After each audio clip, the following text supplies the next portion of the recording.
From the Astrodome in Houston, Texas, it's Mets Baseball 85. Tonight, the Mets take on the Houston Astros. Pitching for the Mets tonight, Dwight Gooden, who has won 5 and lost 1 with an ERA of 1.31. And going for the Astros, it's Joe Niekro, who's won 2 and lost 3 with an ERA of 2.31. Well, hi, everybody. I'm Ralph Kiner along with Tim McCarver and Steve Zabriskie. All set inside here at the Astrodome. The Astrodome has been a jinx for the New York Mets over the years. Back in 1969, the Mets did not win a ball game here inside, and that was the year they became the world's champions of baseball. And here tonight, the Mets inside once again to start 6 ball games for the season here, and we hope things will be different for them as they start out in first place here with the best record in baseball.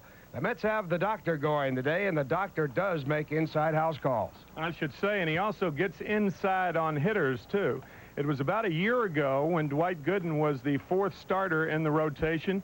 He had his first major league start here in the Astrodome, and he beat the Houston Astros with his parents looking on by the score of 5-2.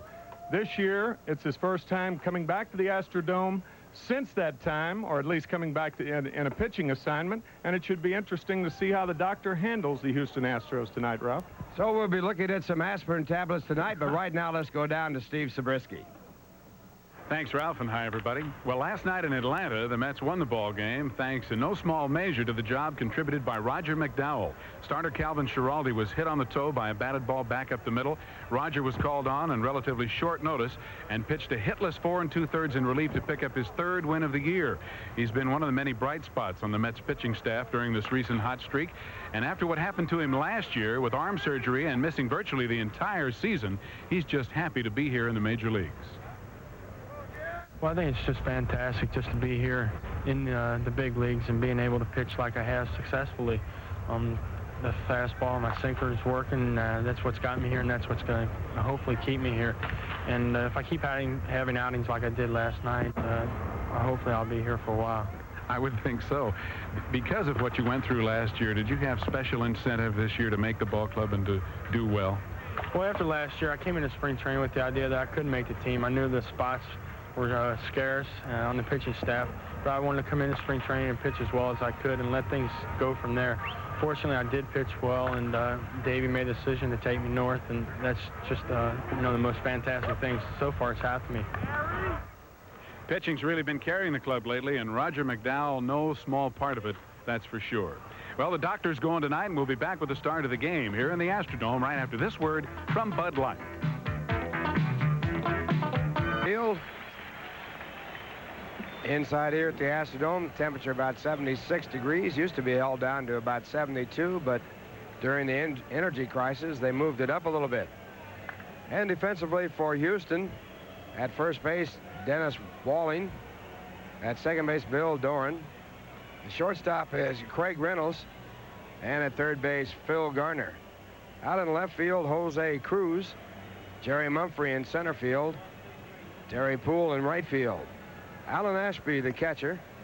And on the mound, Joe Niekro. Niekro with a record of 2 wins and 3 losses, an earned run average of 2.31. And he has a record of no wins and 1 loss against the Mets this year. And the lineup for the New York Mets, Wally Backman will lead it off and play second base. Center fielder Mookie Wilson batting second. Keith Hernandez will be at first base and hit third. Gary Carter in the familiar cleanup position. And, of course, we'll do the catching. George Foster, the left fielder, batting 5th. Danny Heap will play right field and bat 6th. Ray Knight in there at third base tonight against the right-handed throwing Joe Niekro. Kind of a unusual move, as Howard Johnson has been starting against right-handers since the season began. Rafael Santana, the shortstop, batting 8th, and Dwight Gooden, the pitcher, will bat 9th. And Joe Niekro, the knuckleballer, he has a T-shirt that he wears around. He says, "I'm Joe, not Phil."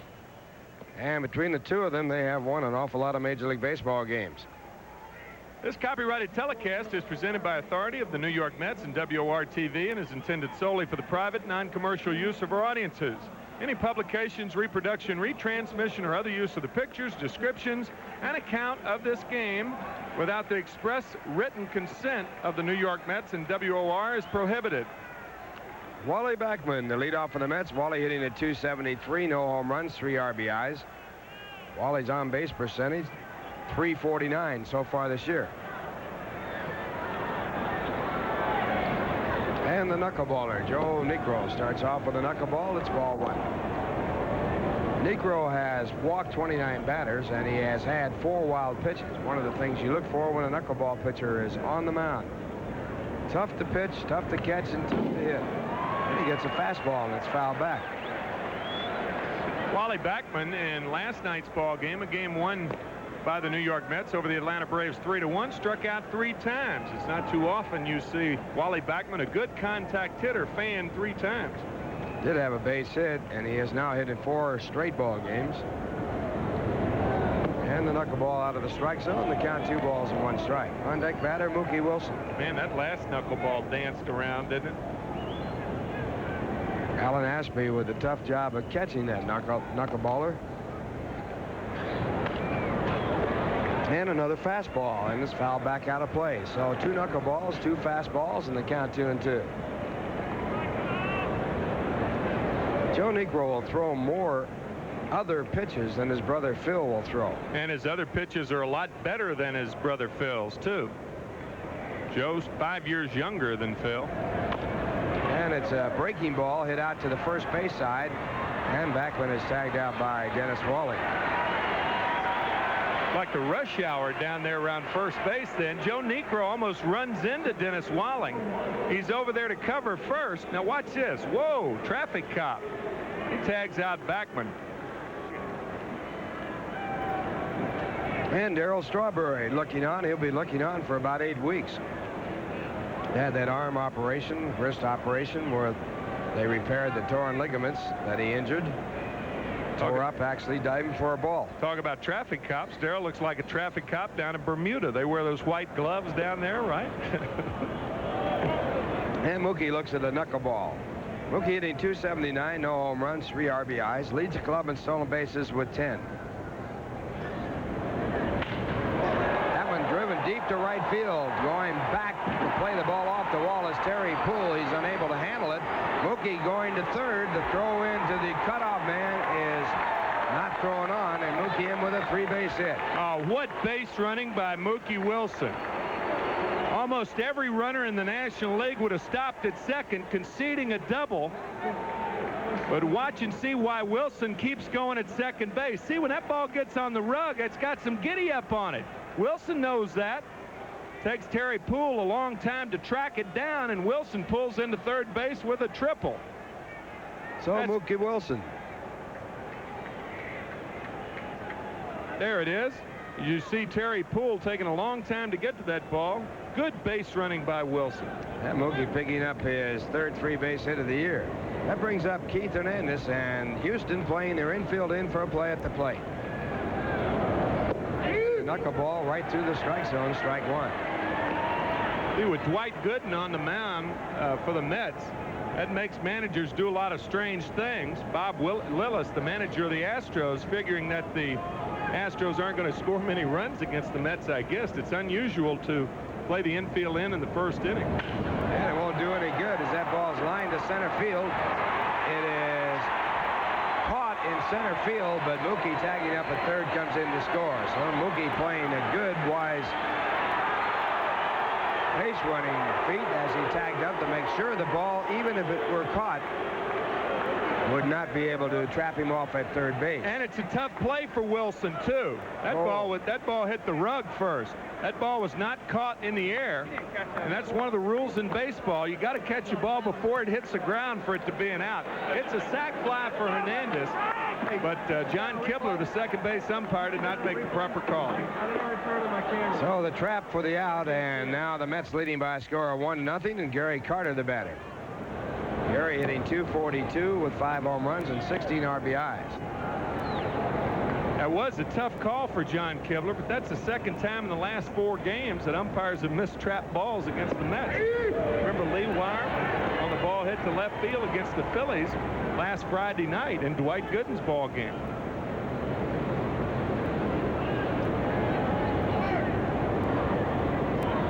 One ball, 1 strike, and Carter fouls off the knuckleball, 1-2. With a runner on third and less than 2 out, Keith Hernandez has has driven in the run 70% of the time that he has been up in his major league career. That's incredible. And you saw it happen again right here against the tough knuckleballer. He's coming through again. And there's a knuckleball, strike 3. So the Mets get one hit, no one left on base, and the score at the end of 1. The Mets won. Houston coming up. 7-1. He's 1-0 against Houston. Beat Joe Niekro when they faced each other at the stadium at Shea Stadium. And he comes in with the league-leading home run average of 1.31. Dwight Gooden. Lineup for the Astros. Bill Doran, the switch hitter, leading off. Right fielder Terry Poole batting second. Denny Walling batting .341 will hit third.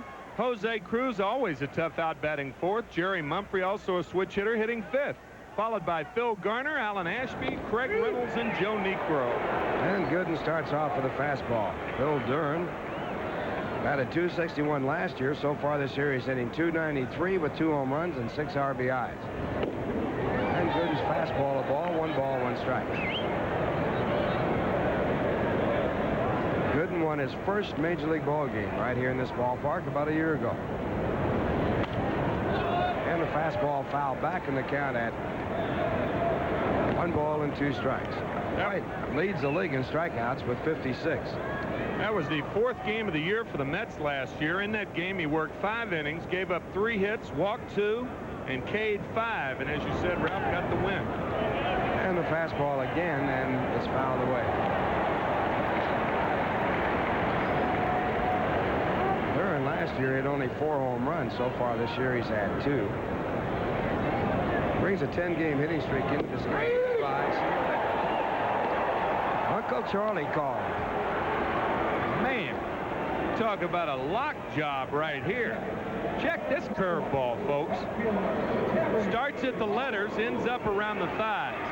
That's a big league jug, and here was a big league piece of hitting by Keith Hernandez. Now, you be the umpire. Straight on right there. Did this ball hit the turf first?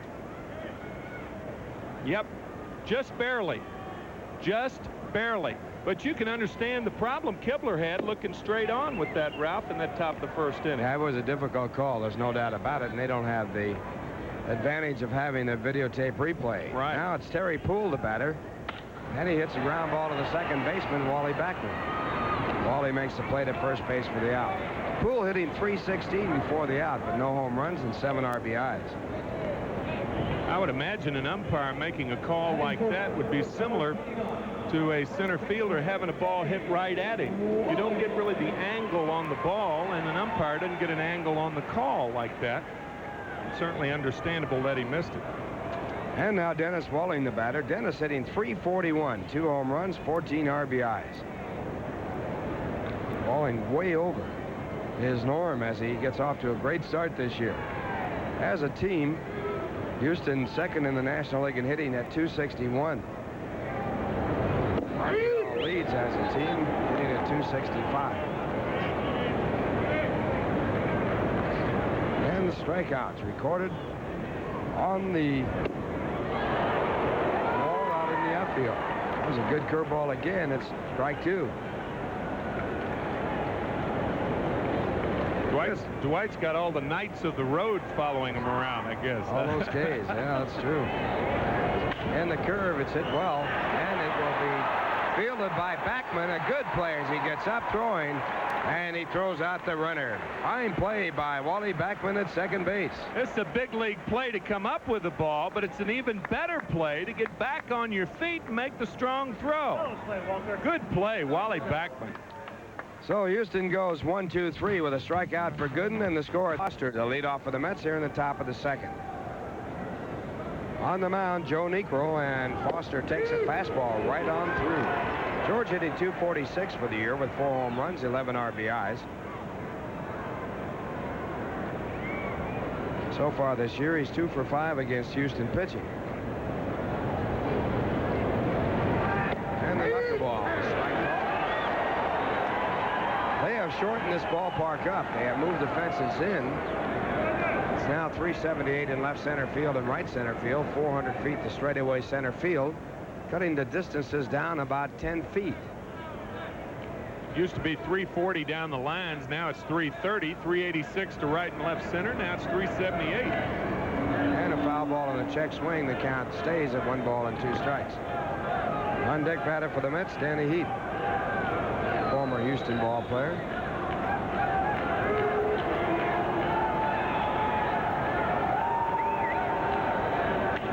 Ground ball in the hole, cut off by Gardner, the third baseman, and Foster's out. Catch the rising stars when the New York Mets take on the Houston Astros tomorrow night at 8:30 right here on Channel 9, the best seat in the house. And Phil Garner had the best seat in the house as he made that nice pickup right there, throwing on to Denny Walling. In the right place at the right time, one away, and that'll bring up Danny Heath. Danny, a former Houston ball player, traded to the Mets for Mike Scott, who will be pitching in tomorrow's ball game. Scott this year has a record of 1-1. It'll be Sid Fernandez against Mike Scott tomorrow. He hitting at .275, no home runs, 10 RBIs. And the knuckleball for ball 1.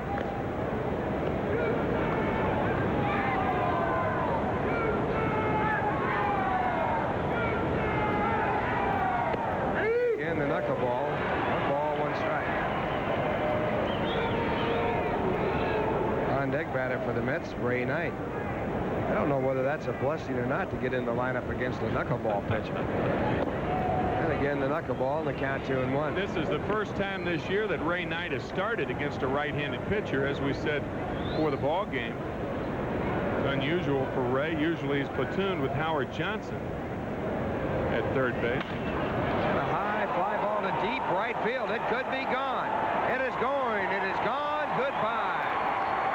Heath with his first home run of the year, and the Mets lead 2-0.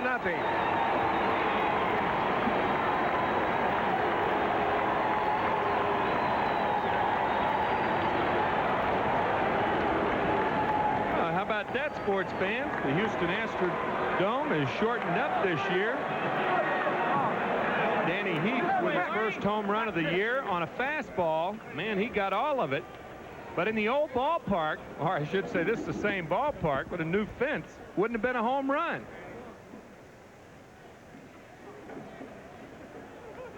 Which it hit right there. It hits that back wall. It would have been in there for extra bases, but not a home run. So the fence gave Danny Heath a home run.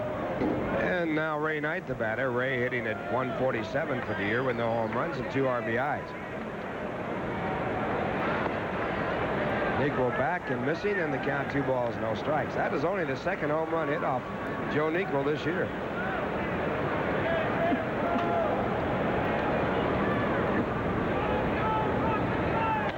And a drive to left field, a base hit.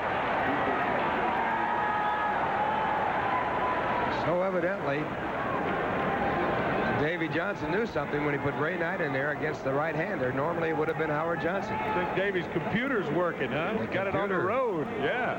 The computer said Ray Knight. Well, of course, Ray Knight did play with Joe Niekro, so that may have entered Davy's thinking also, as he is being reverse platooned tonight. And it brings up Rafael Santana. Santana hitting .211, 1 home run, 6 runs batted in. And it's ball 1. I say send him right here. Ray Knight doesn't have good speed. The Mets have the Astros on the run. Good hit and run situation, because Santana probably will get something other than to break the knuckleball. And so he doesn't go, and it's ball 2. Now another good shot. Yeah, and if he throws him the knuckleball, that's even tougher, because Alan Ashby, a lot of times when you go in there, that glove is so big you can't find the ball. You come up with leather all the time.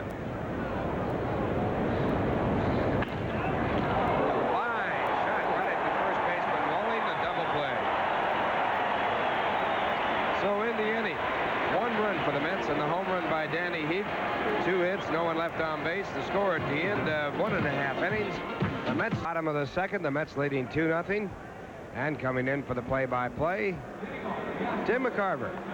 All right, Ralph. The Mets certainly having more success than the clubs that I played on had in this ballpark. Joe Zambito, the ex-Astro. I say that because the Mets won 5 of 6 contests against the Astros last year here at the Dome. And the batter, Jose Cruz, batting .341. Fine player. 1-0 to Chale. Cruz with a lifetime batting average of .287 coming into this year with 134 home runs. Fouls this one back, 1-1. Cruz also has had a lot of stolen bases. 294 going into this season. And we say it a lot, but it certainly is true. He is one of the most underrated ball players in the game.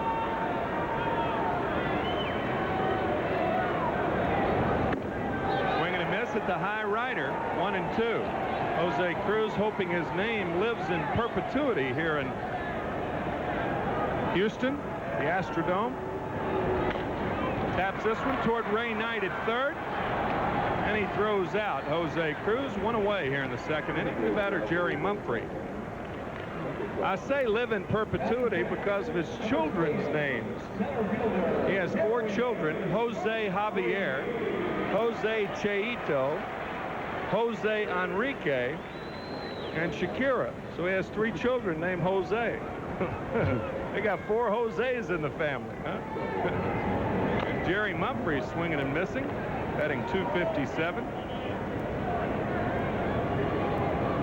Mumphrey, a good year last year for Houston, hitting .290 with 9 home runs.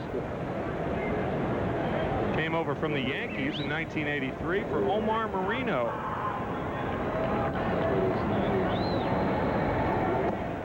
Cut fastball is down and in, 1-1. 2-0. New York leads. Dwight Gooden against Joe Niekro. Gooden going for his 6th win of the year. Ball hit well to left. There's Foster playing him perfectly. 2 out. 5 in a row retired by Gooden.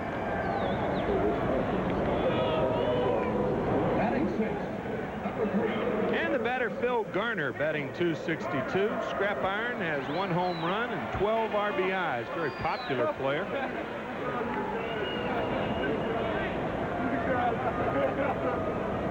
Batted .278 last year for Houston. As you look at Dave Johnson, just get a glimpse of it. Jams him with a fastball, so it's 0-1 to Phil Garner. You know, I would think you'd face Dwight Gooden. Look at that. Jesse Orozco's got a new nose. He knows. Is that bubble gum around his nose? I hope not. That's got the hurt. 0-2 to Garner.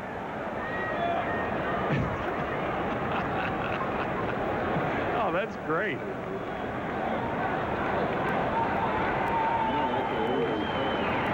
Breaking ball through the middle, base hit. First hit of the ball game for the Astros. So Garner at first base, 2 out, and the batter Alan Ashby.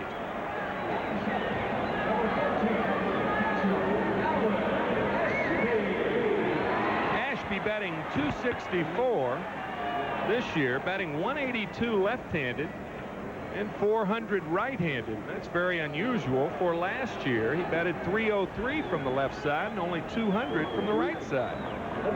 So he's turned it around, I guess you could say. Fastball outside, 1-0 to Alan Ashby.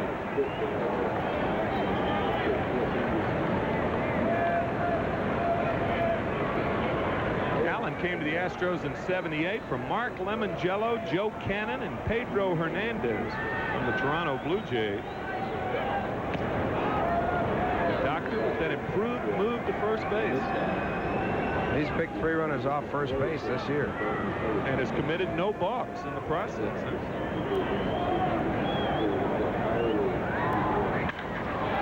Fly ball to center field. It's deep, but Wilson's there for the 3rd out. So the Astros have a hit. They strand a runner here in the 2nd. But after 2, they trail the Mets 2-0. Now, here's a word for the way it appears in this bizarre, strange, wonderful place, the 8th wonder of the world, the Astrodome here in Houston. Dwight Gooden will lead off the 3rd. Dwight is 4 for 17 this year. He's been getting his knocks. He almost got knocked right there. Like a knuckleball breaking all over the place. That thing can make you look foolish. Dwight will get something other than the knuckleball here, I surmise. And he does, and fouls it back. 1-1. You know what always amazes me about Phil Niekro and Joe Niekro and most knuckleball pitchers? They throw that knuckleball 70 to 80% of the time, and then they go to a slider or a fastball, and they get that other pitch over. Always amazes me how they can do that. Because their grip completely different as Gooden gets out of the way of the knuckleball. One is held with the fingertips, and the slider and fastball is held where they fingerprint you. There's a good slider there. 2-2 to Gooden. Joe, 195, 170 lifetime, vying to become the all-time leader for the Astros. Garner guns out Gooden, 1 out. In the National League, Pittsburgh defeated the Giants 3-2. Final score there. The Reds and Expos are playing in the 5th inning. It's the Expos 1, the Reds nothing. At the end of 5 innings, it's the Braves nothing, the Phillies nothing. The Braves still can't score runs. They scored only 2 runs in 54 innings prior to that ball game. Cardinals later against the Padres, and the Cubs later against the Dodgers. All right, Ralph, and we'll try to keep you apprised, folks. All the scores in both leagues throughout the course of the evening. I guess with the Phillies and the Braves having problems scoring runs, you would think it would be 0-0 in the 6th inning. What about those Braves now? How's that stand? Well, they went in 56, and they now would be 61 innings with only 2 runs scored. Breaking ball is low to Wally Backman. It's got to be the all-time record. No, Bob Gibson in 1968 gave up only 2 runs, one of which was earned over 95 innings. But, of course, that was pitching against a lot of opponents. 1-1. 2-0. New York leads. Backman entered the game batting .273. Boy, the dancer, 2-1.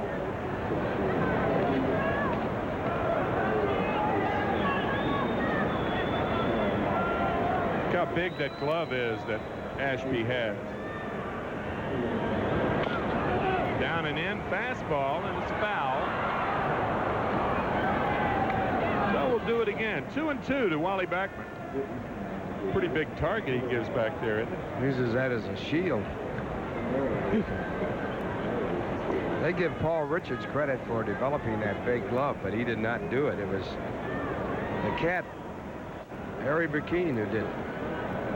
Came up with that. Paul Richards gets the credit as you look at former Houston ball player Rusty Staub. Of course, Clint Courtney was one of the first guys to use it, wasn't he? Gus Triandos. Gus Triandos, yeah, with Baltimore. Breaking ball. It's going to be a tough play for Reynolds, and he can't make it. 38 hopper up the middle for Backman. He has his first hit, and the Mets have their 4th hit of the night. Well, the base hit extends Backman's hitting streak to 5 games. This is a typical artificial turf base hit. Everybody running for it, the ball bouncing on through into center field. So Wally is on a threat to steal with the knuckleballer pitching, and Mookie Wilson comes up. Wilson hit a triple his first time up and scored on a sacrifice fly by Hernandez. Good base running by Wilson in the process. Pitch out. Alan Ashby thinking right along with you, Mr. Kiner. Sometimes you talk a team into hitting and running. You pitch out and you wake them up. Say, wait a minute, what are we supposed to be doing? We'll see if they talk Davey Johnson into it. Mookie, not a contact hitter. Niekro stepping off. It's a great part of the game, isn't it? All the strategy that's involved in trying to combat the stolen base. Backman not running, and the fastball is outside, so Niekro in the hole, 2-0.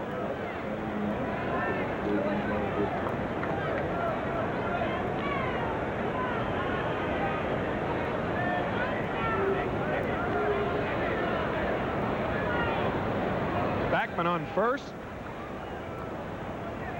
And there he goes. As Wilson fouls it off. Got a good jump. He had second base stolen, but Mookie unable to keep that bat from going around. He fouls off the fastball. 2-1 the count.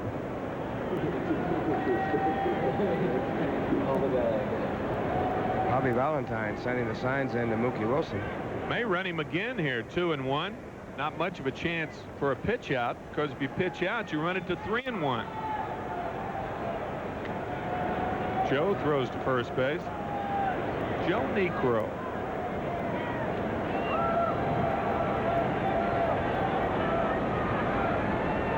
Backman not running, and Wilson grounds towards second. Reynolds safe at first base. Wilson hustling all the way. Ball was not hit sharply to double Wilson. 2 out. Well, he made a good move on this ball. Bill Doran gets it to the shortstop Reynolds in time with a perfect throw, but Reynolds unable to double up Mookie Wilson. Backman running on the pitch, but no chance to do much at shortstop. It does make Reynolds get out of the baseline just enough to use up some time to give Mookie a chance to get down to first. When you're sliding into second base, you must be able to touch the bag. Well, they can give you a double play. Otherwise, it's interference. There goes Wilson. Knuckleball. Safe at second base. They might have tagged him out, and they did. Wilson slid off the bag, and an alert Bill Doran kept the tag there. So Mookie is thrown out, and the inning's over. Well, a quick look at it once again. Mookie beats the throw. He slides into the bag, but then he comes off. Good call by Kibler. Now his foot comes off, and there it is. Good call by John Kibler. Certainly was. And once again, from this angle, Reynolds takes the throw and then stays right on the runner as he comes off the bag. That was an excellent call. John Kibler staying right with him. And after 2.5, we'll stay right with him. As batter's going to be Craig Reynolds, who's batting .288.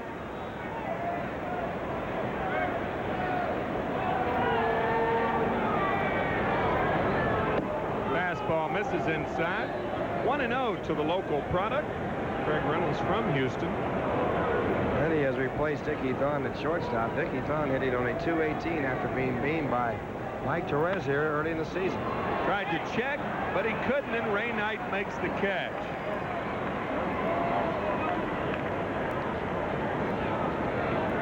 Oh, Mookie coming down on that attempt of stolen base. And he gets in there, kind of an awkward-looking slide, but he comes off the bag, and the tag is made. And Kibler explained it to Mookie Wilson. Mookie rarely complains.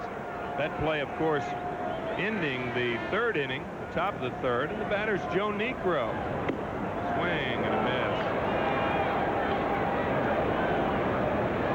Niekro's batting .313. He's 5 for 16 on the year. Fine athlete. Another strike with the heater. Oh, it's 0-2 to Niekro.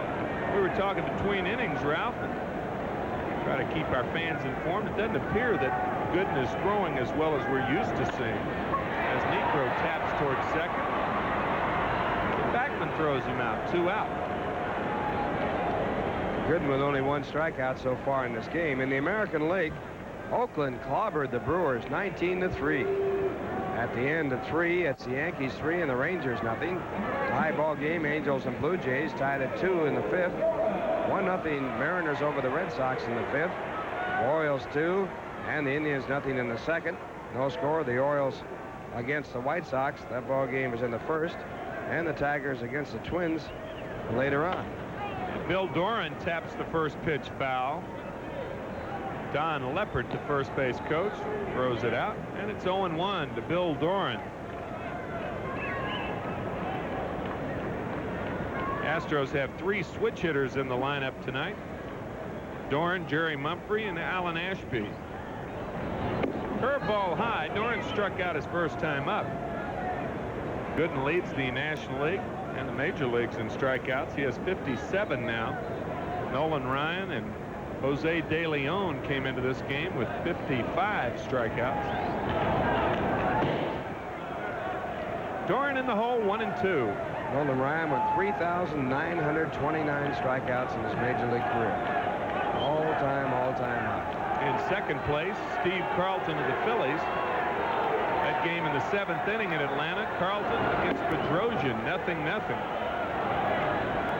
And it's 2-2 to Doran. Carlton entering that game 0-3 and has fallen well behind Nolan Ryan. He started out 2 strikeouts behind Ryan at the start of the year.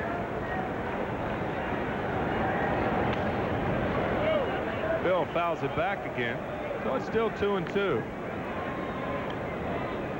And there's Nolan Ryan. Ryan, very profound when he said the strikeout is a gauge of talent, but it is not the gauge of success. He should know better. Check that isometric exercise Nolan's doing for his shoulder.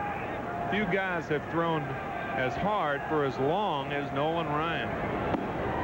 Fastball just misses, 3-2. Ryan with a lifetime record of 233 wins, 208 losses, 5 no-hit, no-run games. That is a major league record. Doran pops it up. Is it playable? Carter can't get to it, just out of reach. Gary had to tiptoe through that muck. Muck and mire. Yeah. Batting circle there. Had the weights there, the pine tar, the rosin bag, the leaded bat. Check that out. Tough enough to catch. Now they got to throw all those obstacles out there. Where is the bat boy? He's supposed to have those things picked up. That's terrible. He could break a leg on that. Telling you. 3-2 to Doran. Stays alive.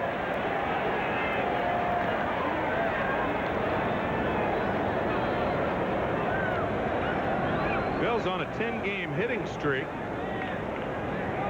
Batted .370 over that time. He's been hot with the bat, as have these Astros. Another pop-up. Is this playable? Oh, just out of the reach of Gary Carter. Hang with him, Gary. Well, Gary comes over here and he runs into the facade. Jars him up a little bit right there, and now he can't get back to the ball. Oh, that's got to hurt, too. That stuff doesn't give. They asked him if he was all right. He shakes his head. Yeah, I'm okay. Did have the shin guards on, but he took a little jar to the right knee, and that's one thing he nor the Mets need. Darryl Strawberry's on the DL with a torn ligament in his right thumb. It's in a cast.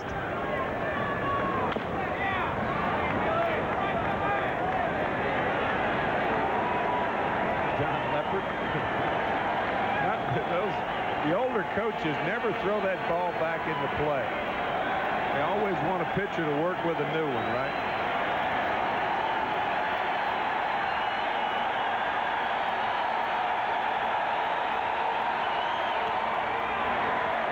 Another foul ball. And that's kind of an indication, Ralph, of what we were saying about Gooden not throwing as well. Well, Steve did a little work on Darryl Strawberry. Steve Garland. I don't know really what he can do until that thing is done, though. A little massaging over there.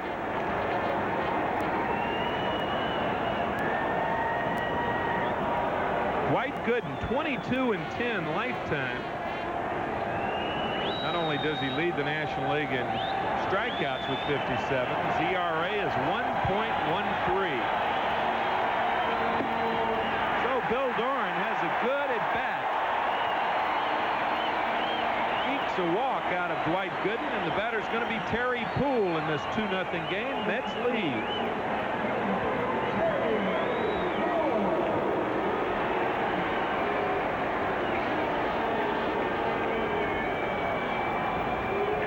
Poole was on the disabled list the last time the Mets played Houston. Just got off. Batting .316, the first year of a 4-year contract for Terry.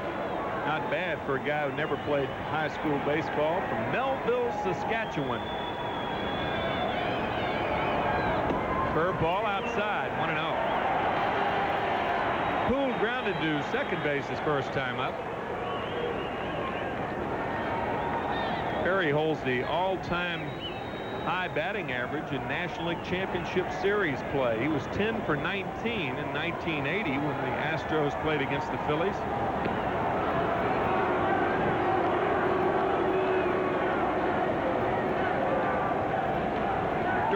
4 stolen bases. However, he's been caught 4 times. Tim McCarver along with Ralph Kiner and Steve Zabriskie from the Astrodome in Houston. There's a strike, 1-1. Now the Astros are not too successful in their stolen base attempts. They're only 50%. They've had 14 out of 28 tries. Conversely, the Mets with 27 out of 35 have one of the higher ratios, 77% successful.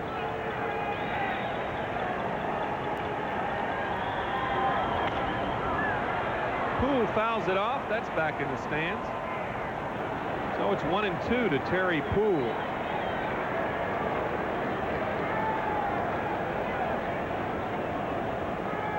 Terry, a big hockey fan, naturally. I don't think I've ever met somebody from Canada who wasn't a big hockey fan. The national sport up in our neighbors in the north.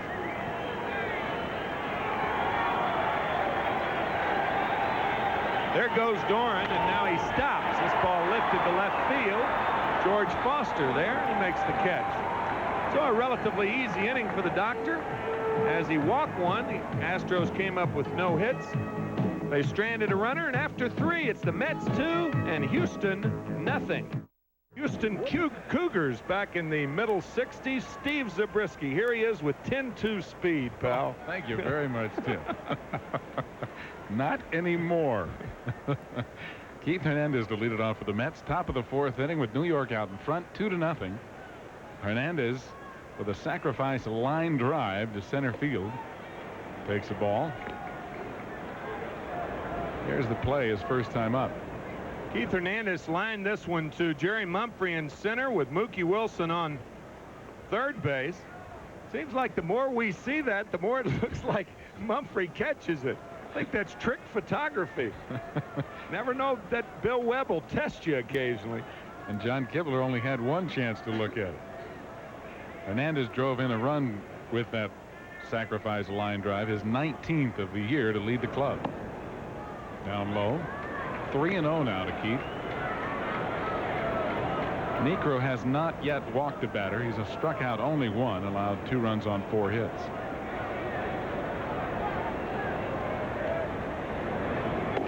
And he walks Hernandez on 4 straight pitches.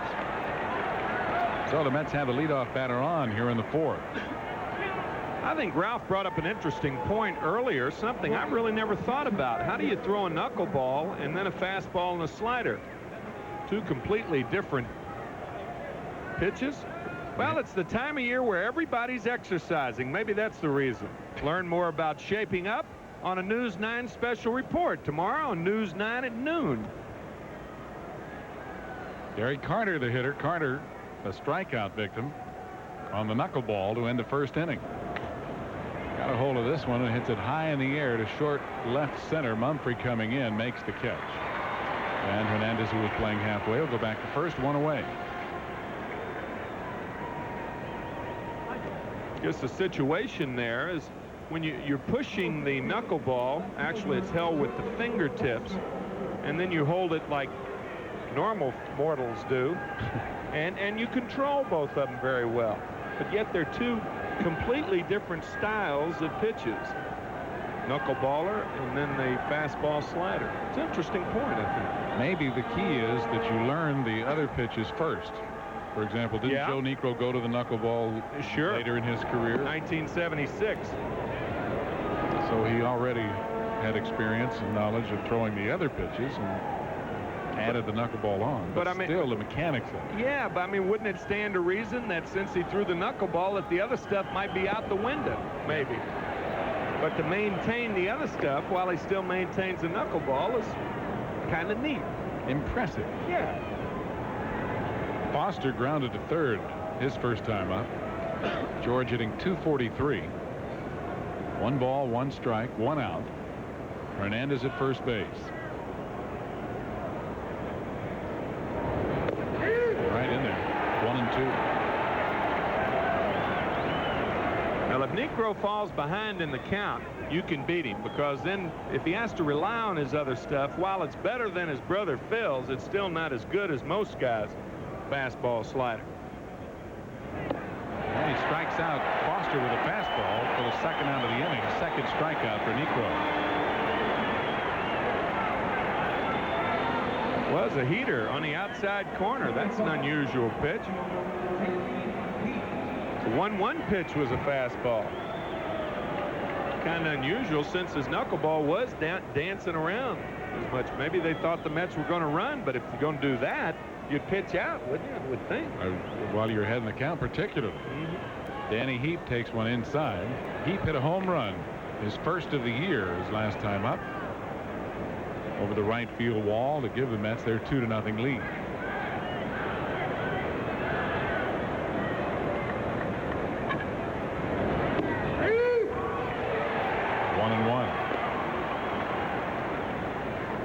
Joe Niekro with a victory can move into the all-time Houston Astro lead for career victories for a pitcher. He's tied right now with Larry Dierker.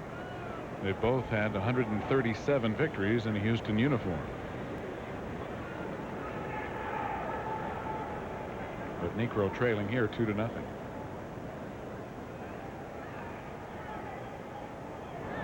And another strike ball.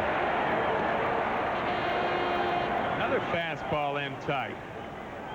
It's even more unusual. Right on the corner. It's not where the catcher catches it. That ball's right on the corner. It's more interesting with Heap because Heap hit a home run on a fastball last time up. Look at him continue to finger that seam right there with the middle finger and the forefinger on his right hand. There it was. The dancing lady danced outside, 2-2.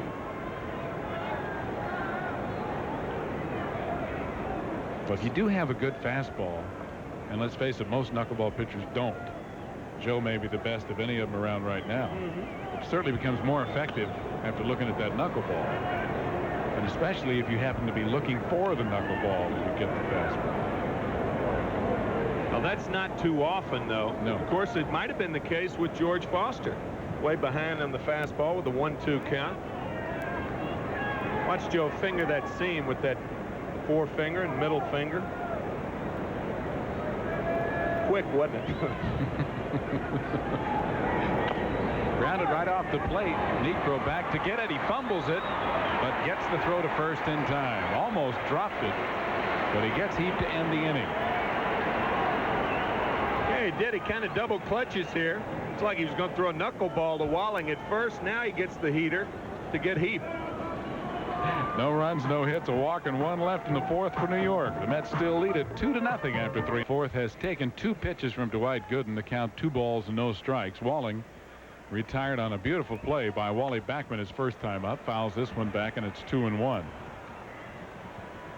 Backman took a base hit away from Walling, who's been red hot. 371 over the last 21 games.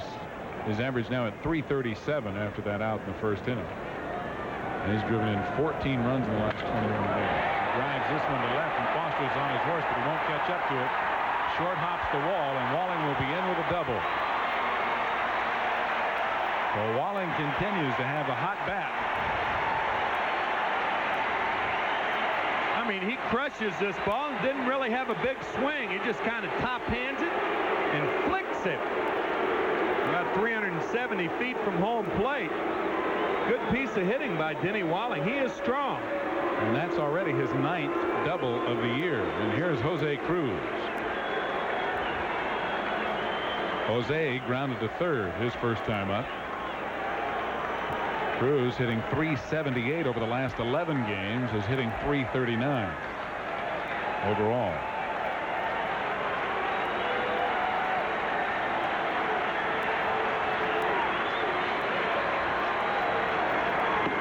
Big swing, no contact on the fastball. Walling with his 9th double, now tied with Tim Wallach of Montreal, behind Gwynn, Hayes, Parker, and Ray, who lead the National League with 10 doubles apiece. So Walling up among the league leaders.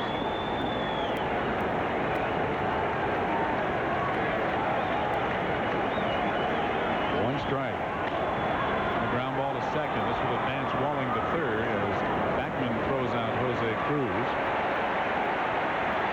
It's time for Mets trivia, as we do regularly here in the 4th inning. California's Reggie Jackson, listen carefully, Mr. McCarver, is one of only 2 active players who have hit 30 or more home runs with 3 different clubs. Do you know who the other player is who has hit 30 or more homers with 3 different clubs? Jackson is one, and the other active player is... We'll think about it for a while, and we'll flash the answer upon the screen momentarily. Oh, okay. Jerry Mumphrey flied to Foster in left back in the second inning. Grounded foul, strike 1. 2-0 New York leading here in the bottom of the 4th. 1 out. Denny Walling, having led off with a double, is now at third base. Kind of unusual to hit 30 home runs with 3 different clubs, because if you hit it with 1 club, they usually don't want to get rid of you. That's exactly right. But in the days of free agency, that has changed. So I would think that it would probably be in the last 15 years or so, 10 or 15 years. That is correct. Somebody has done it. Fouled back off Carter. Jerry might have taken that one on the glove thumb. 0-2 the count on Mumphrey. Mumphrey, a .305 career hitter against the New York Mets.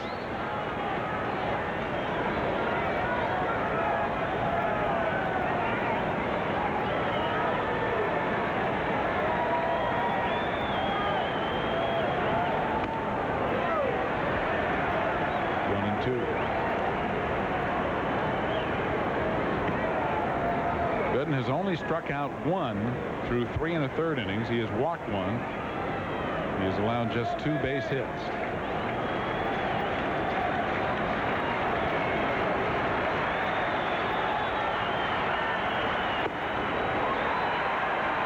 Straight fastballs up and away, and the count now 2-2. I passed plane geometry in high school when I was a sophomore at CBC in Memphis because I was able to look on Tommy Sain's paper occasionally.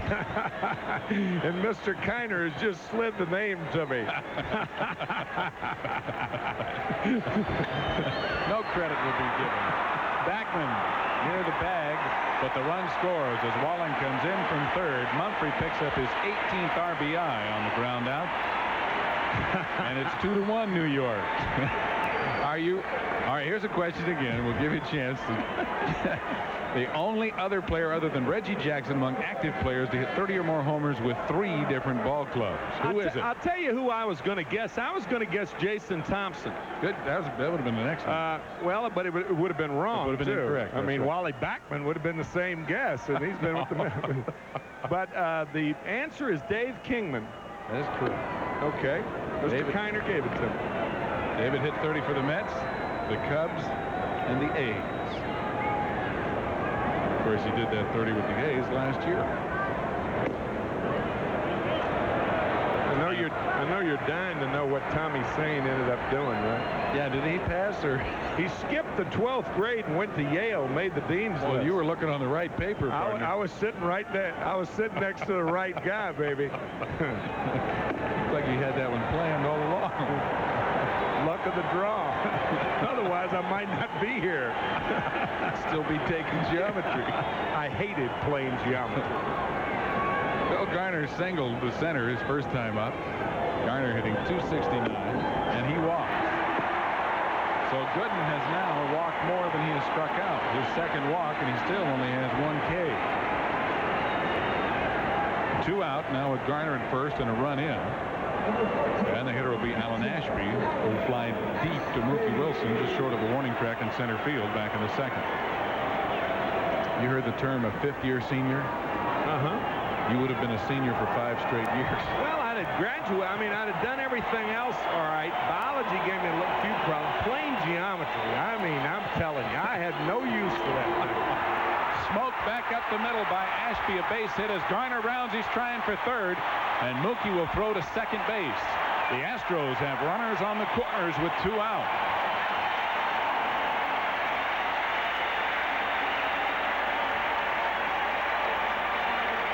I mean, this is a BB back through the middle. And Phil Garner probably was good at plane geometry because he turned the corner well and went to third. He is there at the hypotenuse. Of that right triangle. Uh-huh. But Ralph and I picked up on it seriously, Steve, about Dwight, and he does not appear to have his real good stuff tonight. No, he doesn't. He got the breaking ball over early, but he seems to have gone away from that as well. His fastball doesn't have the hop on it usually has. And here's Craig Reynolds, who popped out to third baseman Ray Knight back in the third inning. 2-1, the Mets leading, 2 out in the fourth. Runners at first and third. Fastball jammed him, and Santana will take it, and the inning is over. A run on 2 hits as Walling leads off with a double and scores. The Mets still lead it 2-1 after 4 here in the Dome. Mets are shopping for more runs here, aren't they? Need a little extra insurance. A 2-1 ball game. The Mets, of course, have done very well in one-run affairs. They are 10-3 in one-run games. 13 of their 29 previous games decided by 1 run. Ray Knight will lead it off. Rafael Santana, and then Gooden scheduled up third. Knight single to left with a line drive, his first time up.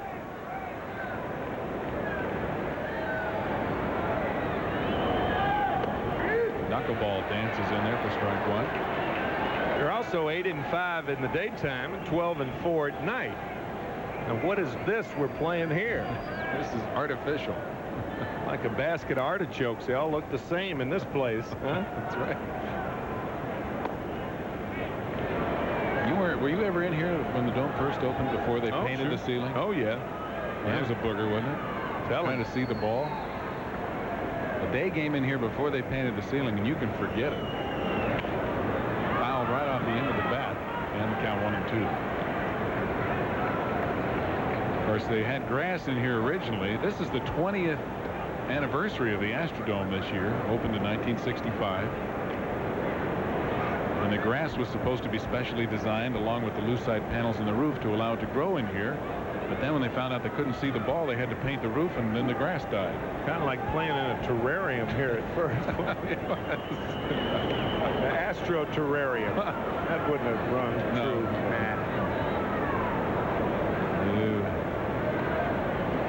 Ashby just did corral that knuckleball. 2-2. Caught that with his elbow. Pitched it. All that big glove, and you still can't get it to go in there sometimes. Fouled away. 2-2. But if it were not for the fact that they painted this ceiling and killed the grass in here, we might not have artificial turf, because it was commissioned then by Judge Roy Hoffines, owner of the Houston Sports Association, for the Monsanto company to come up with something that would work in here, and that's how we got AstroTurf, which is where it got its name, and now all the other types of artificial turf. 3-2.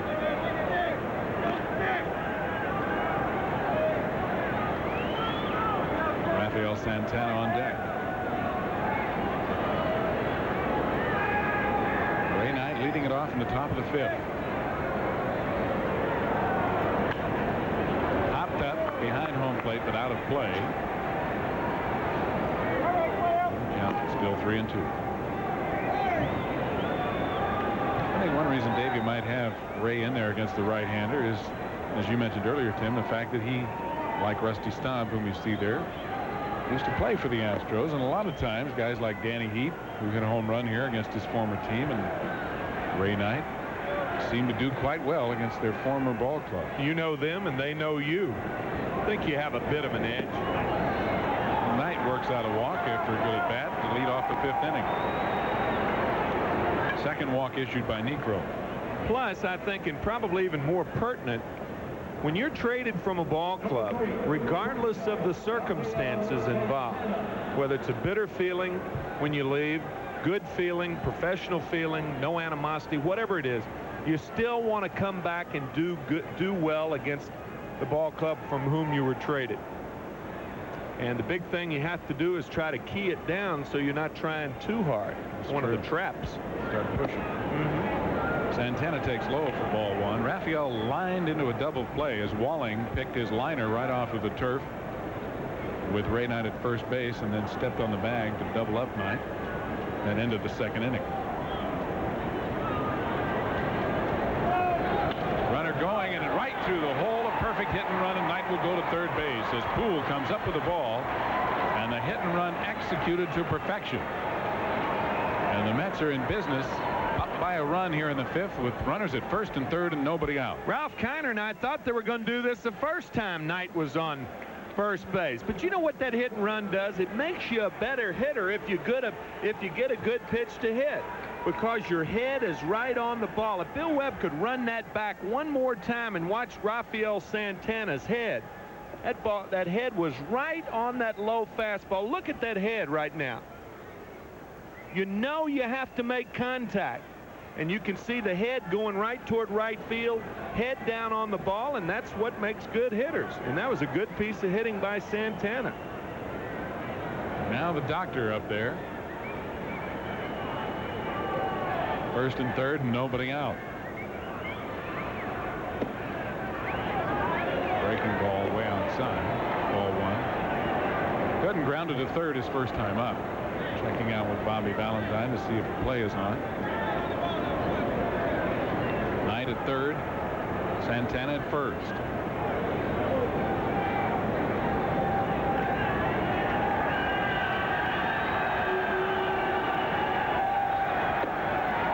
Late cut and a late break and missed it. 1-1.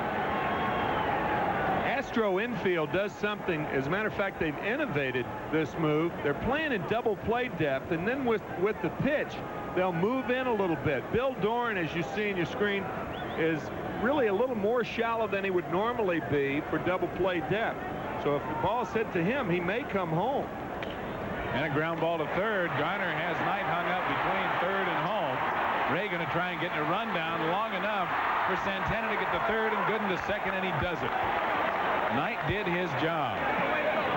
Santana came all the way around from first, and Gooden kept hustling all the way to second. Knight kept the play going long enough. Well said, my friend. Phil Garner gives the ball a little bit too quickly to Alan Ashby, and now Ashby gives it too quickly to Phil Garner. Now all of this time allows Santana alertly to go to third base.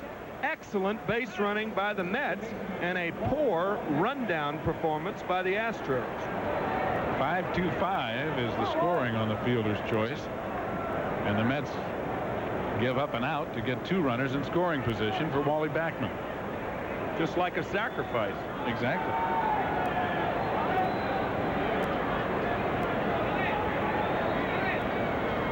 Backman 1 for 2, grounded to first and then single to center in the third.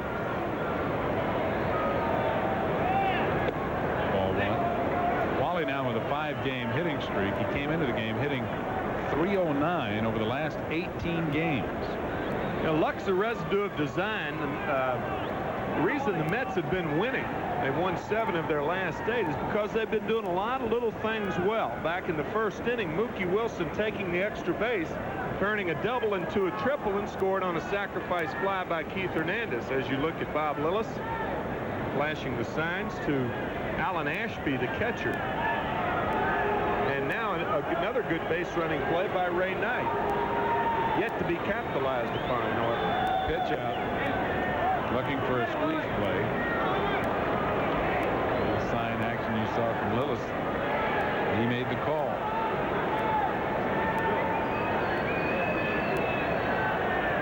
I think a lot of managers would put a pitch out then on because they would maybe squeeze in a situation like this. Knuckleball, called a strike. Dang it. It's the only pitch where the catcher dives behind the hitter and the pitcher gets a strike call. That's almost what that knuckleball will do. That's right. It gets strikes on wild pitches. 2 balls, 1 strike on Wally. Liable to get it again, too, because first base is open. But I don't think this is any kind of squeeze situation. You're facing a knuckleball pitcher. It's tough to bunt. Plus, a base hit scores 2 runs. Fly ball, right center field. It could be deep enough to score the runner from third. Santana tags as Mumphrey makes the throw. He will come home as Gooden holds at second, and Wally Backman drives in his 4th run of the year to give the Mets now a 3-1 lead. Good piece of hitting by Wally Backman, the knuckleball. He gets it just deep enough to score Santana. And all that finagling at third base between third and home by Ray Knight has come in handy because it nets the Mets at least 1 run. Gooden still at second. Now with a 2-run lead, and here's Mookie Wilson, who has tripled and reached on a fielder's choice. Line drive, base hit into the gap. Poole over to cut it off. Gooden will score, and it's 4-1 New York. Mookie drives in his 4th run of the year. Mookie Wilson, red hot. Came into the game hitting .320 over the last 6, and he is 2 for 3 tonight. A good piece of hitting right here. A knuckleball that floats away, and Mookie rips it to right center.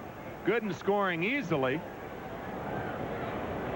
Now 4-1 ball game, and Wilson a threat to steal. He stole on the first pitch the last time up.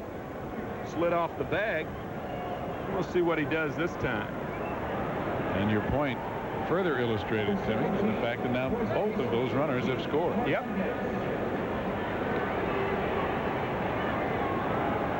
Keith Hernandez has not yet officially been to bat. Drove in a run with a sacrifice fly to center in the 1st inning and walked in the 4th.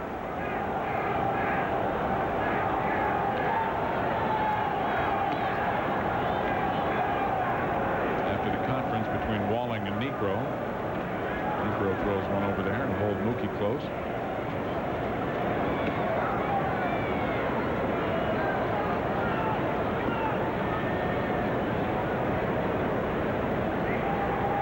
Shall we take the mortgage and bet it right here? No. I don't think so. So I gave you a late answer. Well, I didn't necessarily mean on that pitch. Oh, yeah, I agree with you. He will be running. Frank DiPino getting up and starting to loosen for Houston in the bullpen. Closer play as Mookie had a little bigger lead.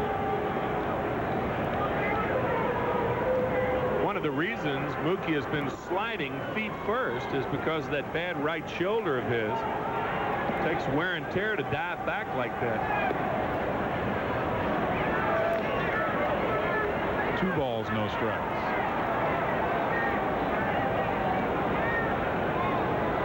Hernandez hitting .292 on the year, .313 over the last 14 games. Ball 3, Mookie running, and the throw is in time, but Mookie got by. That time he also slid off the base, but Reynolds was headed for right field. For Mookie Wilson, his 200th career steal. Open the gate. Watch this. Whoa! Last time Bill Doran stayed on the bag, and this time Craig Reynolds doesn't stay with the tag. Open the gate. Whoa, Mook. Get back there. All right. Mookie's 11th stolen base of the year, and the Mets have stolen now 29 out of 38, and they're going to go ahead and walk Hernandez with the count at 3-0 to put runners at 1st and 2nd. So Keith walks for the 2nd time, this one intentional. The 3rd walk issued by Niekro. The Mets have plated 2 here in the 5th, but with 2 out, they have runners at 1st and 2nd for Gary Carter, who has struck out and flied to center.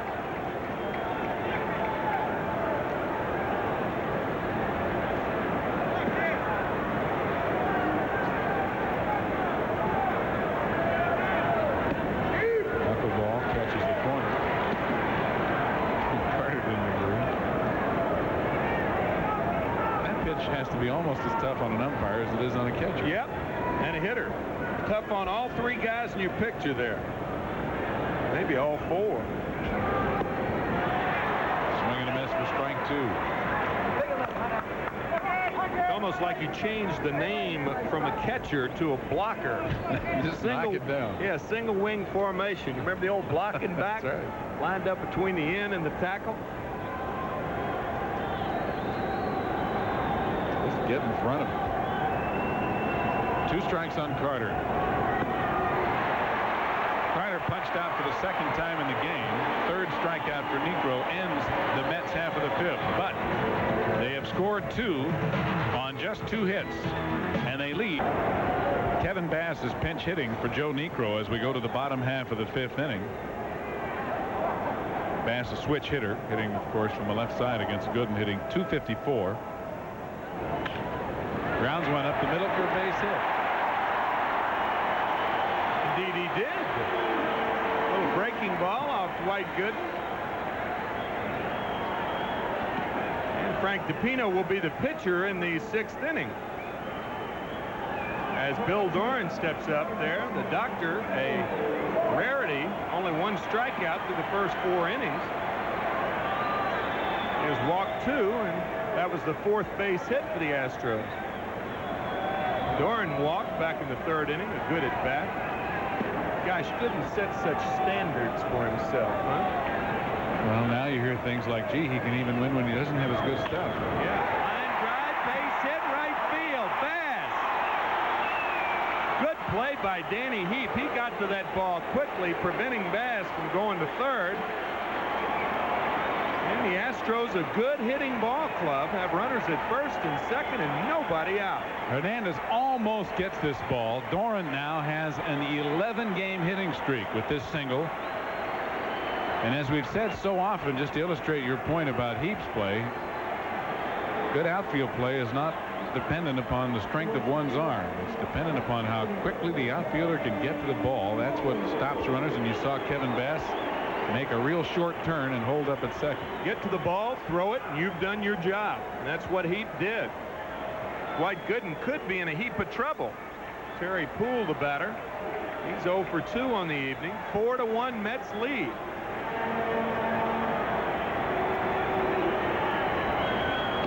Fastball misses. 1-0 to Terry Poole.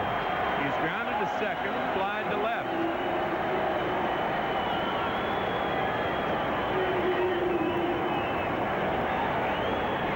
Bass at 2nd, Doran at 1st. Good speed on the bases. Fastball misses, so it's 2-0.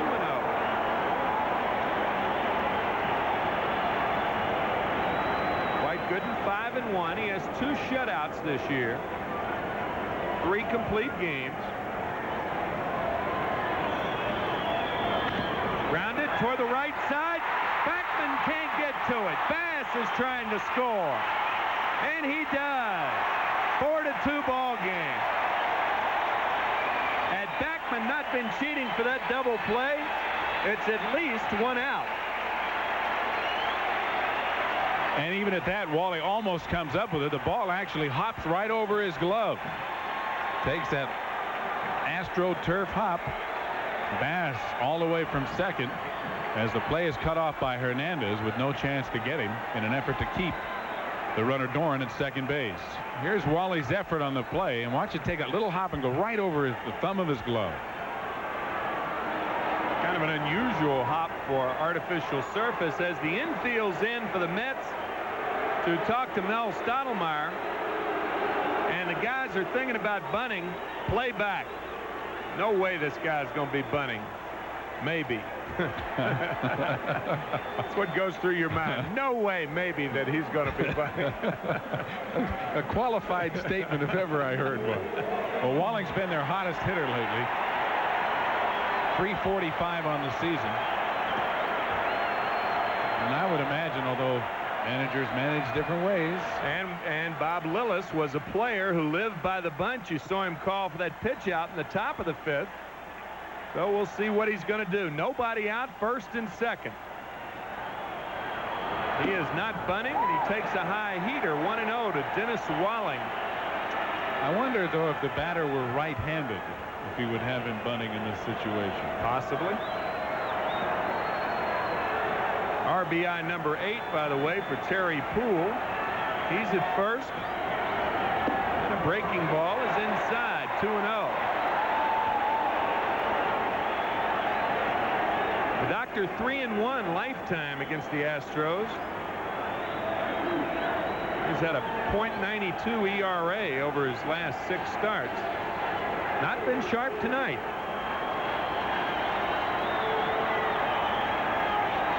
Walling wants to think about it. Denny Walling, one of 11 children, the 9th child in the family. And his folks in New Jersey looking in. His father, incidentally, quite ill, having suffered a heart attack and 2 strokes. And Denny wanted us to wish him all the best. And that we do. At That's a good fastball there. That's probably the best, hardest fastball that Dwight Gooden's thrown all night. He aired that one out.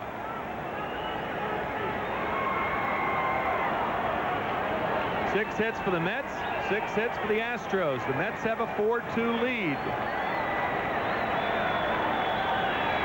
Breaking ball towards second, could be 2. Just 1.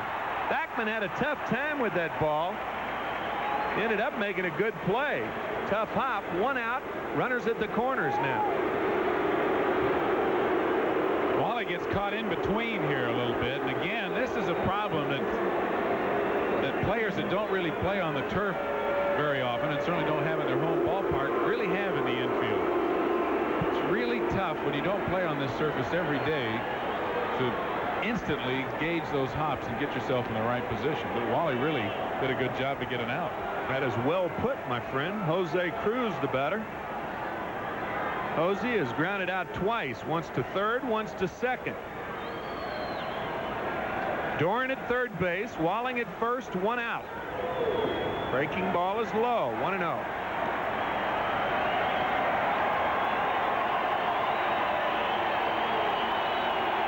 Astros picked up Jose Cruz in 1974 for $20,000. About $2,000 a year, this being his 11th year. Popped up left side in foul territory. Knight may have a play and does. What a big out that was. 2 out. Baby. Cruz goes after the pitch high and away, and now he's just hoping it gets out of play, but it doesn't. No wind is going to help it in this ballpark. And Knight had plenty of room.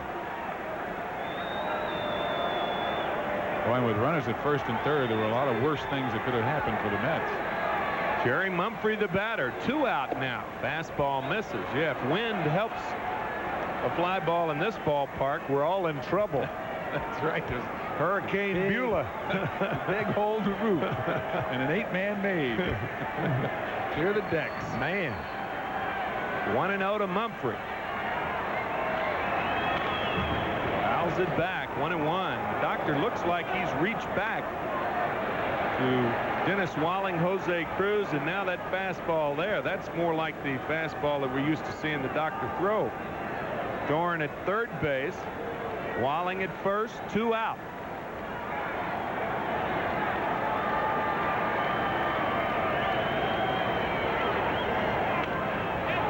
One and 2.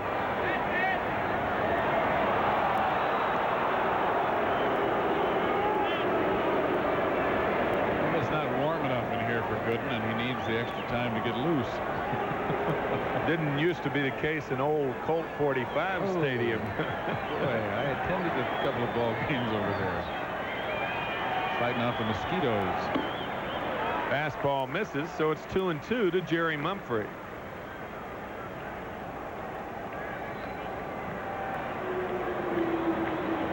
Colt 45s until, at least Houston was the Colt 45s until 1965 when they moved into the Dome. Another foul ball, so it's still 2-2. And the old ballpark was right out here in the parking lot. Yeah, right. That infield was about as hard as it is right now, too. How about those dugouts? Those were nice dugouts. How about the mosquitoes? Yes. You were constantly being buzzed by B-52s all during the game. Those mosquitoes like to hang out in the dugout, too. Grounded towards second, and Gooden's going to get out of it. A good job of pitching by Dwight Gooden, as the Astros, with 3 straight hits to lead off the inning, score only 1. They strand 2. They've now stranded 6 through 5 and lead and trail. Frank DePino is the new pitcher for Houston, 1-4 with a 5.51 ERA, his 17th appearance. He's picked up 4 saves. In 16 1/3, he has walked 11, struck out 9, given up 2 home runs and 10 earned runs. And Frank will be facing George Foster. Mets leading 4-2. Each team with 6 hits, an errorless ball game thus far. George entered the game batting .246, 4 home runs, 11 RBIs.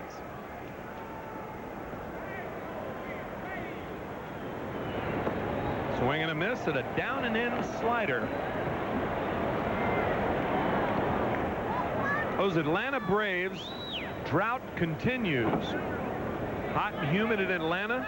It has been a tough time. They're losing 2-0, bottom of the ninth, to the Phillies. Broken bat. What a play by Mumphrey. Good play, Jerry Mumphrey. That ball just hung and hung and hung. 1 out. This bat is shattered right off the end of the bat, and that makes it even a tougher play for a center fielder too, because a lot of times you react to the swing and you don't get as good a jump on a ball that you have to come a long way for. And Kevin Bass, who's now in there after pinch hitting, makes a fine catch. So Kevin Bass was in there. As he stays in that number 9 hole, Frank DePino will bat 5th, and the batter Danny Heap. Danny hit his first home run of the year back in the 2nd inning. Mets have never been behind in this game.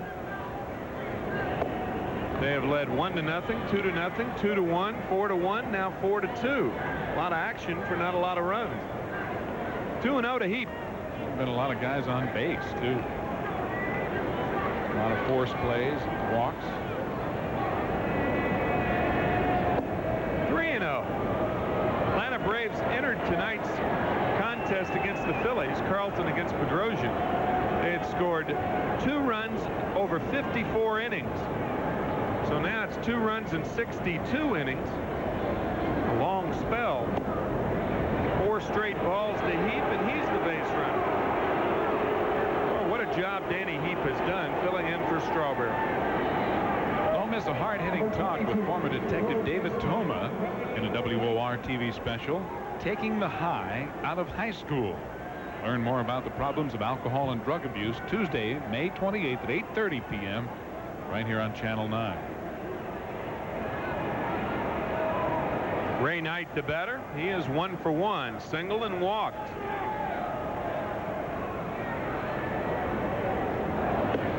Slider is high. 5 straight balls from Frank DePino. Good hit and run situation here. You can be sure that the pitcher's going to be around the plate. One of the prerequisites for that particular strategy. He does not have good speed at first base, I might add.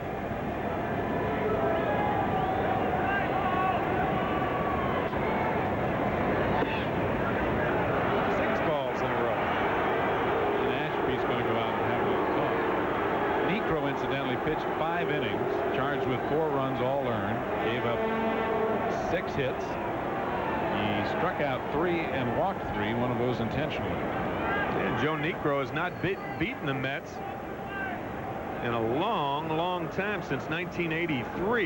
He was 0-1 at a 6.64. Let's do that again. A .64 ERA against the Mets last year.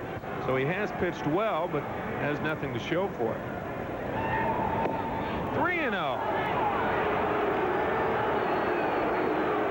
The natives are getting a little restless here in the Dome place. Control has not been a problem for Frank. Struck out 65 last year. Why would you throw over there 3-0?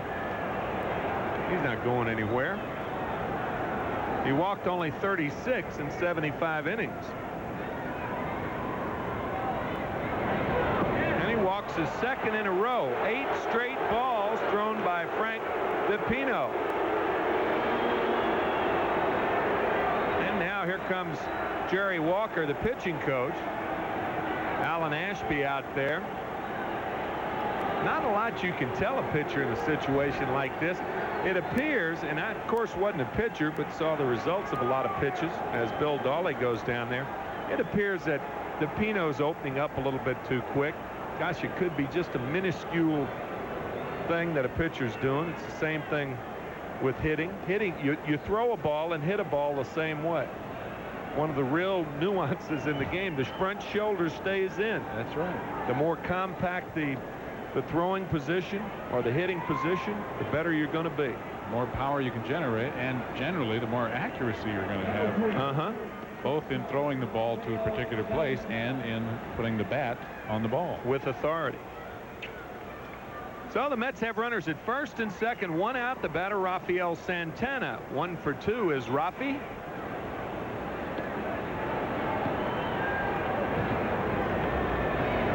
This one almost hits him and gets by Ashby.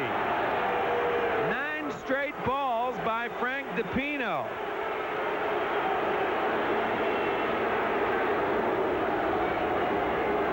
Well, a wild pitch moves the runners over to second and third, still with only 1 out, and the 9th consecutive ball was the worst pitch yet. Heat goes to third, and Knight goes down to second as Ashby goes back to the screen. Garner in trying to pump him up. So now the infield will be in. Dwight Gooden on deck. I'm a little surprised they're pitching to Santana now. Tap toward third. Garner will come home, and Danny Heap's a dead duck. So the strategy worked right there. I guess the reason they pitched to him, they couldn't be sure DePino would throw strikes. Pounds it right down in front of the ground. Garner has to go up in the air, but still has plenty of time to throw out Heap. And that's a good play. Send the guy from third regardless in this situation. Ahead in the ball game. Only 1 out. Got that right. Worst that can happen is you end up with first and third and 2 out. And that's the case. Exactly what happened, right? But in the process, you take a chance on scoring a run. That's right. Ball might have been over Garner's head. He might have made a bad throw. All kinds of things. Dwight Gooden pops one up right side. Second baseman Bill Doran has it. So Frank DePino dances through raindrops here in the Dome in the 6th inning. As the Mets go down, they did have a couple of walks, stranded a couple of guys, and after 5.5, they have the lead 4-2. Now here's a word from American Express. I have no idea. Some sci-fi writer, I guess. Okay. What is a trippet? Dwight Gooden. You put a hot pot on the tip. Dwight Gooden has been terrific since he's come up here. Trippet. Phil Garner takes a fastball high. You telling me that's the word terrific in Memphis? That's right. Triffid, man. Trippet. Swing and a miss. 1-1 to Garner, who's perfect on the evening. He has walked and singled. Phil batting .269. Speaking of Tennessee, he's an Eastern Tennessee product. Went to the University of Tennessee. 2-1 to Phil. You know, I've known Phil for about 10, 11 years, and he shaved that mustache off. I was talking to him in the palatial Houston clubhouse before the ball game about why he did it. Ground ball, second base. Wally Backman sucks it up and throws him out. 1 out. He says he grew the mustache when he was young to make himself look older. Now that he's older, he shaved it off so he'll look young again. That's great. I like that. Oh, nice going. But he does still have kind of a baby face without that mustache. I think that's generally the thing. Teenagers want to look older, and olders want to look younger. They don't want to look like teenagers and can't. No. We can't, I might add. Alan Ashby, who singled his last time up. Single to center. He's also flied to center. 0-1 to Alan Ashby. 4-2. New York leads. And Alan Ashby took advantage of Ray Knight playing straightaway shortstop then. They have almost got a shift on against Ashby. They do. Well, yeah, except that Santana really isn't over to the bag. They're playing him to pull. There's no doubt about it. Knight is playing a shallow shortstop. And Ashby appropriately taking advantage of that. If he puts it down anywhere near third base, it's a base hit, even though Ashby can't run. That's the thing to do, though. If they're going to give it to you, take it. Take what they give you. 0-2. Cut fastball is high. 1-2 to Alan Ashby. Gooden has struck out only 1. And he has walked a couple, given up 6 hits. Grounded toward first, a high chopper for Hernandez, 2 out. To even further illustrate how different a game this is for Gooden, there have been a preponderance of ground ball outs, and usually when he pitches, that is not the case. Usually there are a lot of fly balls to the outfield and pop outs to the infielders. But he's gotten a lot of guys out, more so than usual, on the ground in this game. To illustrate your point even further, 5 of the 6 hits have been on the ground. The only ball in the air, the double by Walling to left field. Here's Craig Reynolds. There's a fly ball. George Foster over. Mookie waving off George. And for the first time since the first inning, the Astros go in order. And after 6 innings of play here at the Dome, 4-2 New York. We'll be right back right after this word from Delta. Mets leading 4-2, top of the order for the Mets, and back in to call it. Here's Ralph Kiner. Okay, Steve Zabriskie, and it's Wally Backlund to lead off. Wally turned around to the right-hand side with the left-hander DePino in the ballgame. Wally with a base hit in 2 official times up. Also a big run batted in on a sacrifice fly. And DePino throws a fastball, gets a strike. And that elicited some applause and cheers from the crowd in response to his first inning of relief work when he didn't throw too many strikes. Ground ball to the shortstop, Craig Reynolds. The overhand throw will get him. And Backlund is out. Wally has not had a base hit batting right-handed this year. That was his 7th at bat, and it brings up Mookie Wilson, who also swings over to the right-hand side. Mookie 2 for 3 tonight. Had a big triple in the first, also singled in the 5th to drive in a run. Pino with a breaking ball for ball 1.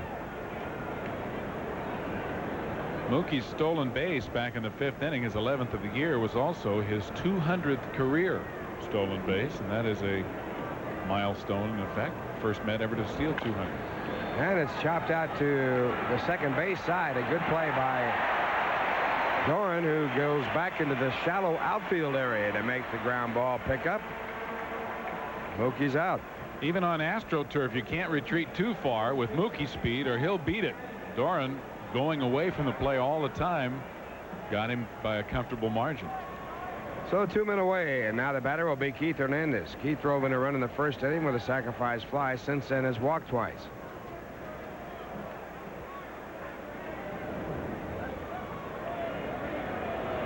Keith brought a 4-game hitting streak into this game, and the breaking ball is missed.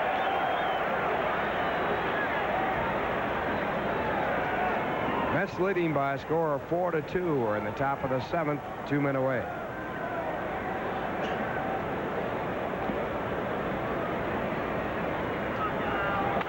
And a slice base hit to left field for Keith Hernandez. That extends his hitting streak, and the Mets have a runner on with 2 men away.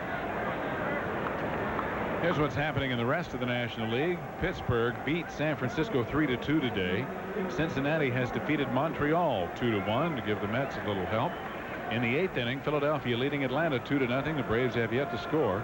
Later it'll be St. Louis at San Diego and Chicago at Los Angeles. And now the batter is Gary Carter. Mets started their action 2 games up in Montreal. So if they can win here tonight, they'll increase their lead to 3. Carter looks for ball 1. Gary struck out twice against Joe Niekro, both times on knuckleballs, also flied to center field.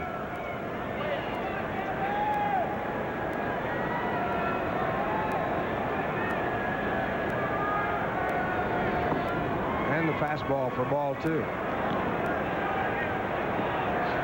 Pino relief of Joe Niekro. Working his 2nd inning, he has given up 1 base hit. Came in with a record of 1 win, 4 losses, and 4 saves. Very high ERA of 5.51. Of course, you can toss the ERA out on relief pitchers. Most of the runs they allow go on somebody else's record. And the fastball high for ball 3. Whether their ERA is high or low, right, Ralph? Also, this early in the year, relief pitchers really haven't put in enough innings, although they may have a lot of appearances, to really have that be an accurate figure anyway. 3-0 pitch. Carter was hitting away, but he takes for ball 4. Third walk given up by DePino. It moves Hernandez down to scoring position. And now with runners at first and second base, the batter will be George Foster.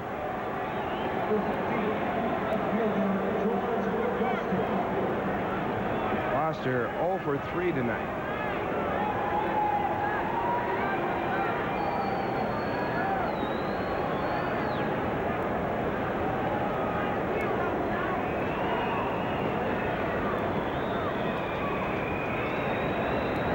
And a half swing. It's in the dirt, foul tipped, and the count strike 1. George almost had a base hit his last time up, and he shattered his bat, hit a little looper in the center field, but Kevin Bass made a good running catch on it.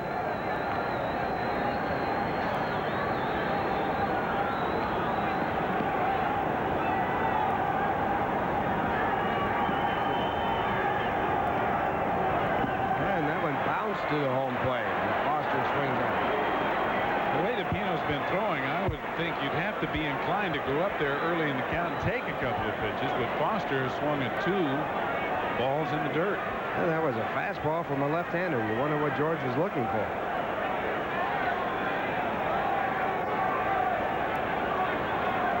So Foster deep in the hole with a 2-strike count.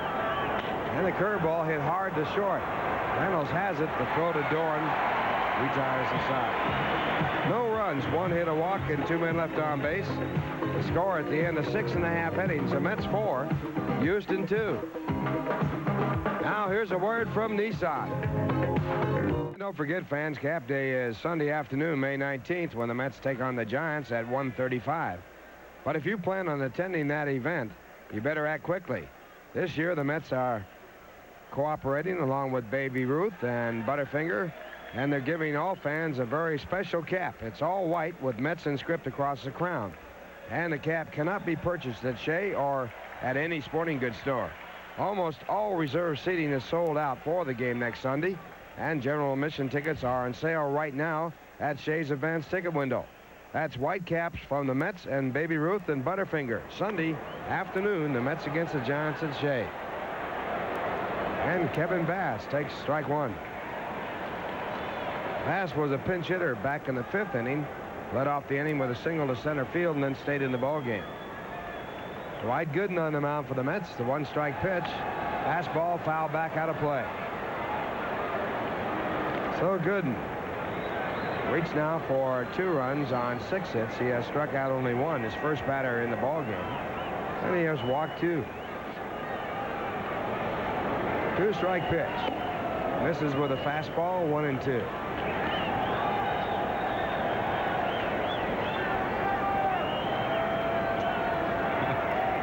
Tim McCarver ever looking for the good or bad pun, for that matter. He comes up with, shall we throw a hook to Bass and see if he bites? And he has not thrown a hook. He threw him a straight line. And it's fouled back out of play. Or, you know, if a sinker baller was in there, you could try to get him with a sinker. It's a good thing Steve Trout's not here. That's all I got to say. And a line shot, diving catch by Santana. Outstanding play by Rafael Santana. Made even more difficult by the fact that Santana went to his backhand side. He had to dive to the right to make the play. Stayed with it, came up with it. Outstanding reaction and athletic ability. So Bass lines out and 1 away, and that'll bring up Bill Duran. Bill in this game 1 for 2, and the curveball bouncing away. Well, we got a second here. I'd be remiss in not wishing a happy birthday to my wife Diane on her birthday. And I will concur in that. Lovely Diane here with us in Houston. Here's a 1-0 pitch. 2 balls, no strikes.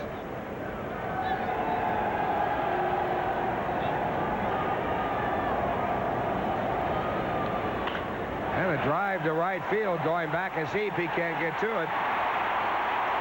One bounce off the wall, and a two-base hit.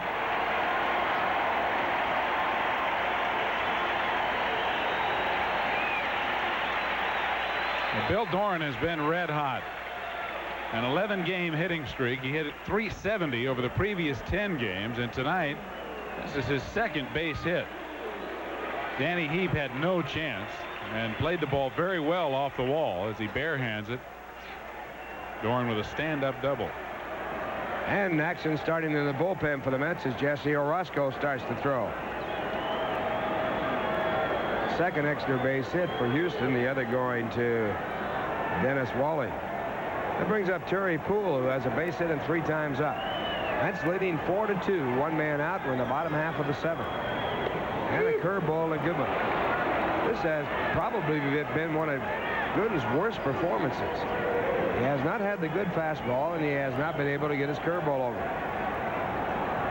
Still leads in the ball game 4-2. And the good fastball there, and it's strike 2.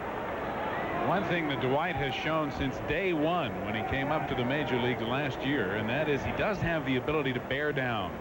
We saw it happen earlier in the game when Houston had runners on base in the 5th and the 4th inning as well, when Gooden seemed to reach back for some extra.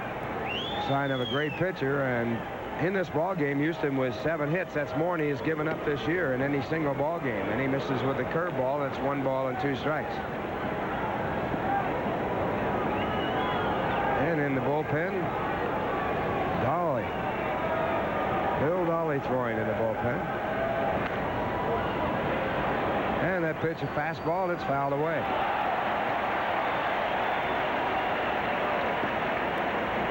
Poole was recently honored as Canada's #1 baseball product.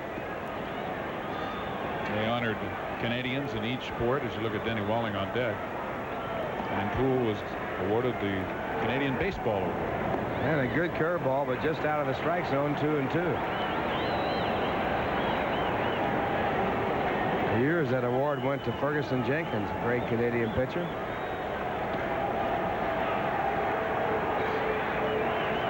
Runner at second base. And a fastball under the chin. It's 3-2.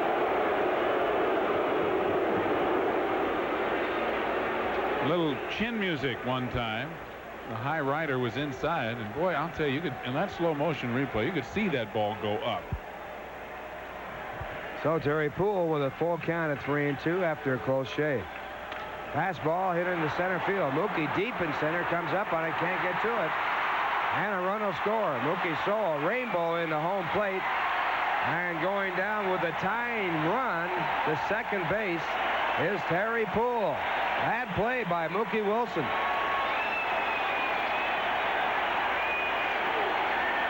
Mookie got a late break on this ball, and then I think he might have lost it.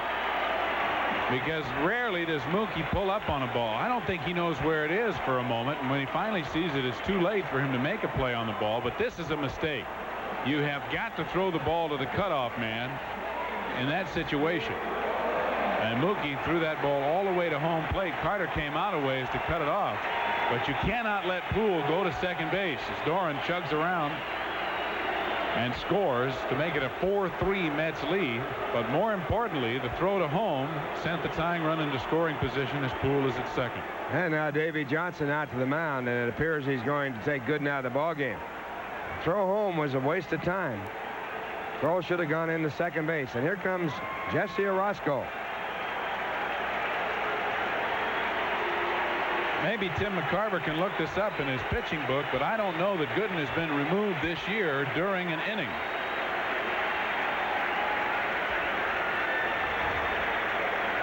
So Dwight Gooden goes out of the ball game. He's been reached for 3 runs with another that would go on his record if it does score, the runner at second base. He has given up 8 hits. He struck out only 1, and he walked 2. Dwight goes 6 1/3. And that is his second briefest outing of the year. His shortest appearance was his first game opening day against the Cardinals when he pitched 6 innings, getting a no decision in the ball game, eventually won by the Mets in the 10th on Carter's home run. Since then, He has had no fewer than 7 innings in any one ball game, and this is the first time that he has had to have been taken out of a ball game during an inning. And I knew Tim would have that. Orozco making his 12th appearance. He has a record of 1 win, 1 loss. He also has picked up 4 saves. Here's what's happening in the American League today and tonight. Oakland just pounded the heck out of Milwaukee, 19-3. Looks like a football score. Texas and the Yankees are tied 5-5 in the 7th. In the 8th inning, Toronto leads California 5-3. Also in the 8th, Seattle leading Boston 5-1. In the 7th, Kansas City out in front of Cleveland 2-1. In the 4th inning, it's Chicago leading the Orioles 1-0. And in the 5th, Minnesota leads Detroit 2-0. And the 1 strikeout total by Dwight Gooden in this ball game, the lowest he has ever had in his major league career. 3 times he struck out only 3 in a ball game, all 3 times against the St. Louis Cardinals. Last year he led Major League Baseball in strikeouts with 276. So Dwight out of the ball game as Orozco relieves him with a time run at second base, and the batter will be Dennis Walling. Now, Walling has been called back, and it's going to be Enos Cabell.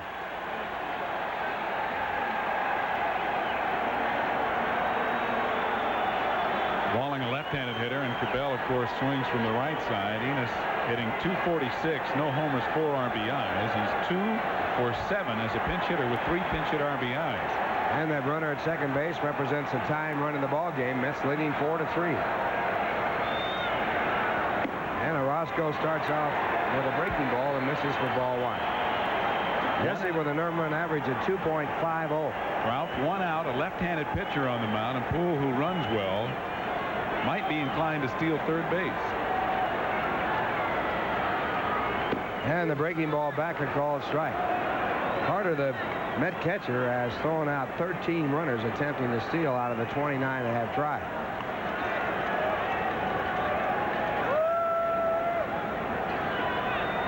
One and one the count. And that one just does miss, and the count goes to 2 balls and 1 strike.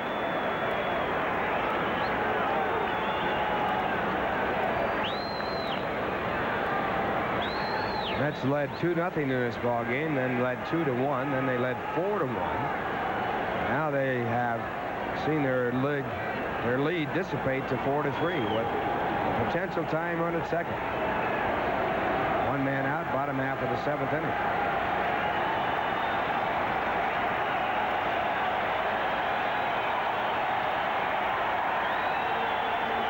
Orozco faking the throw at second base, no one covering.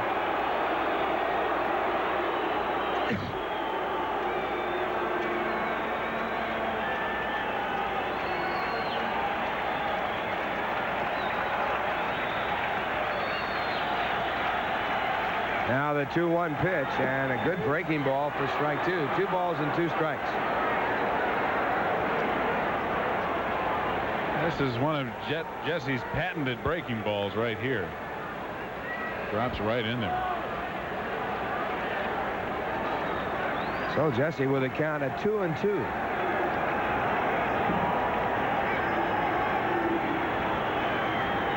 Back with a fastball, and that was a good one. Strikeout for Jesse Orozco, and he got him swinging with a fastball. And a big, big strikeout it is. Fastball might have grazed the outside corner, but Cabell went out and tried to get it. Now 2 out with the tying run at second. And the dangerous Jose Cruz, the batter. Jose 0 for 3. Second in the league in base hits with a total of 43.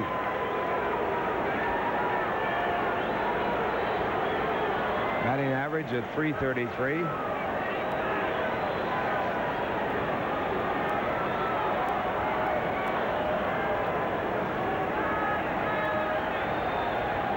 And Orozco with a fastball. He doesn't get the call on the pitch that was close, and it's ball 1.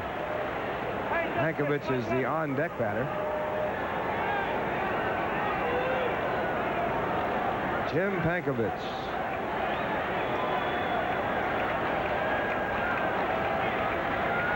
Harry Poole, the runner at second base, and now the curveball misses. The count 2 balls and no strikes.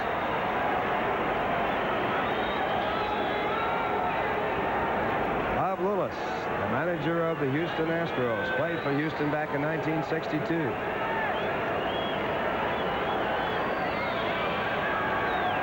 Good fastball. The count 2-1. Roscoe just challenges Jose Cruz. Jesse dropping down and just firing that ball. Strength against strength. 2 balls, 1 strike. Cruz, a lifetime 287 hitter. Good curveball, and the count now 2-2. Cruz leads the club in RBIs with his 20. Look at this pitch. Boy, some break on that ball. Not only going clear across the plate, breaking down in a way.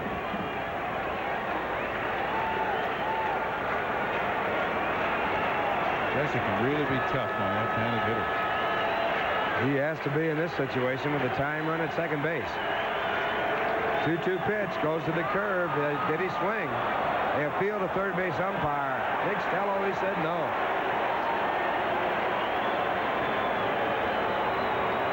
Well, you be the judge. Again, the big sweeping breaking ball. Boy, he did swing. I'd have punched him right out of there. Good break for Jose Cruz. Oh, those hands, those wrists got through. If I were an umpire, Ralph, I'd use the criterion that if you offer at the pitch in an attempt to hit it, you've swung it. Back with a curve. That'll do it. Jesse Orozco strikes out 2. And that ends the inning. 1 run on 2 hits, 1 left at second base, and the score at the end of 7. The Mets 4, Houston 3. Now here's a word from your Tri-State Chevrolet dealers. Mets leading by a score of 4-3 as they come up here in the top of the 8th inning. Mets 4 runs on 7 hits, no errors. The Astros 3 runs on 8 hits and no errors, and Danny Heap the better. Danny with a home run, his first of the year, back in the 2nd. And in this game, he is 1 for 2 with a walk. And the first pitch, a called strike.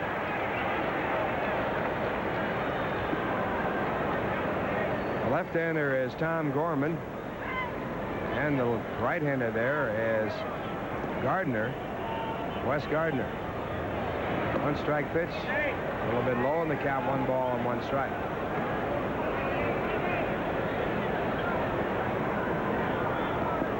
With that home run tonight, Danny has now driven in 10 runs in the last 14 games in which he's played. So he's really helped to take up the slack with Strawberry's injury. And there's ball 2 in the count, 2 balls and 1 strike.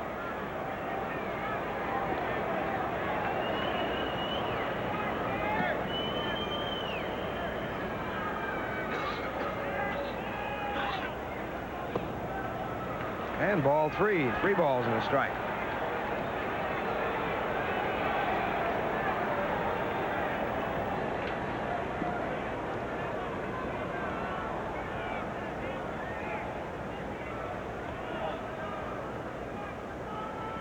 Danny Heap, a former Houston Astro. And he rips a fastball to right field for a base hit.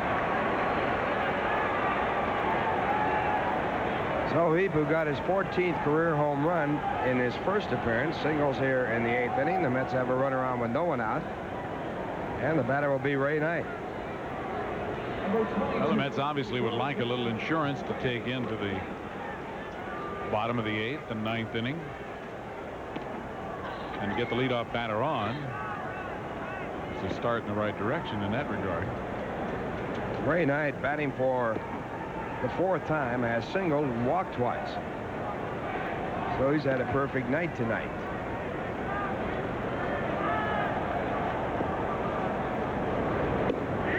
And a strike call off the fastball. Knight didn't like the call.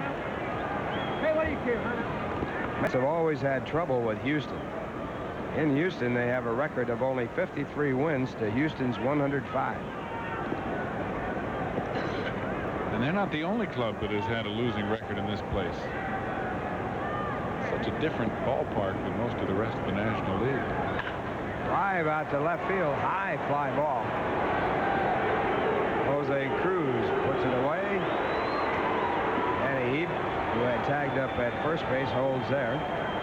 And Knight is out for the first time tonight. That'll bring up Rafael Santana. Rafael with a base hit in 3 appearances. Perfectly executed hit and run play back in the 5th inning. It was a beauty with Ray Knight at first after Knight opened the inning with a walk. Santana went with a pitch, hit behind the runner, and put one into right field with the runners at first and third. That extended his hitting streak to 5 consecutive ball games. And a ground ball up the middle, fielded, but not fielded as the ball takes an up hop by Reynolds, the shortstop, and we'll see how that's scored. That could have been a double play ball. It looked like the ball hit the seam right at the edge of the sliding pit where the turf is cut out and the dirt is. Watch this. Boing. And boy, when it hit that dirt, it went right straight up over his shoulder. Ball hit right on the edge. Just ate him up. And they're going to score that as a base hit, a bad hop base hit on what could have been a very good double play ball for Houston. Houston has made 1 double play in this game, and they've made 42 so far this year. That'll bring up Jesse Orozco.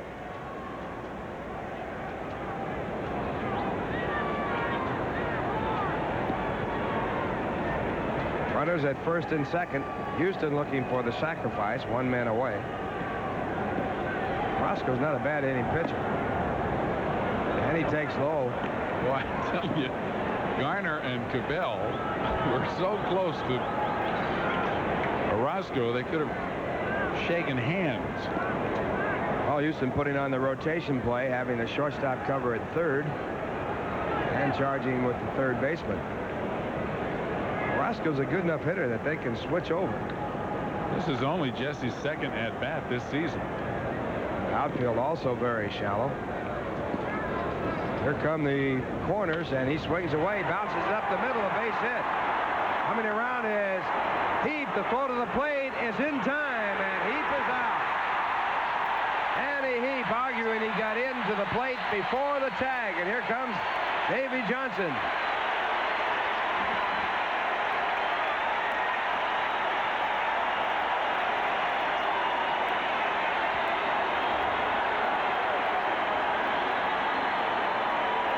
A short argument by Davy Johnson as we look at it again. Jesse beats the drawn-in infield with a single up the middle, and initially the throw from center fielder Kevin Bass looked like it was going to be offline, but Ashby stayed right with it and got back in there very quickly. Very, very close play. Danny Heap saying that he got his half of the plate and got in there before Ashby got back with the ball. Here comes Danny, and you see him sliding to the outside, and boy, that's a close play. Bruce Fremming right there making a very quick and emphatic call. Well, Danny Heap unhappy with that call. It looked like he did get into me. Got his feet on that corner of the plate as we look at it from this angle. Watch where the tag is. The tag is up on his leg. Danny appears to be on the plate, and then Ashby tags him higher up near the knee. Strange part about that play, the catcher still has his mask on. Can't believe that. So Heap is thrown out at home on the good throw and the call by home plate umpire Bruce Fremming. The good throw by Kevin Bass. On the play, Santana moved down to second base. And now the batter will be Calvin Chapman, who is batting for Wally Backman. First pitch, a called strike. Chapman hitting only 156 on the year. No homers and 4 RBIs. 1 for 5 with an RBI as a pinch hitter. Runners at first and second base. The Mets leading 4-3 as they bat here in the top of the 8th inning. Big call at home plate. And a ball that puts a count at 1 ball and 1 strike.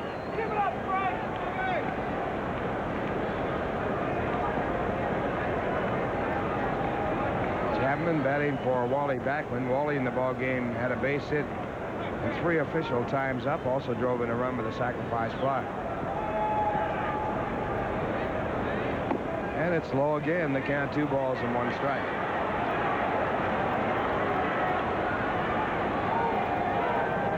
Frank DePino on the mound in relief of Joe Niekro, who lasted 5 innings. DePino has not given up a run, but he has lived dangerously.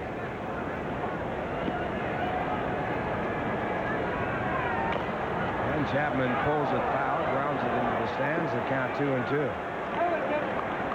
In the 6th inning, as you look at Santana going back to second base and Orozco on at first, DePino walked 2 but got out of that one. In the 7th, he gave up a base hit and a walk but got out of that one. And here in the 8th inning, he has given up 3 hits, and the Mets have not scored.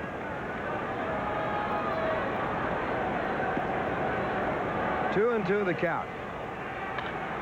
Hit in the hole, a diving try by Garner. He can't make the play. Santana comes in, and he scores, and the Mets lead 5-3.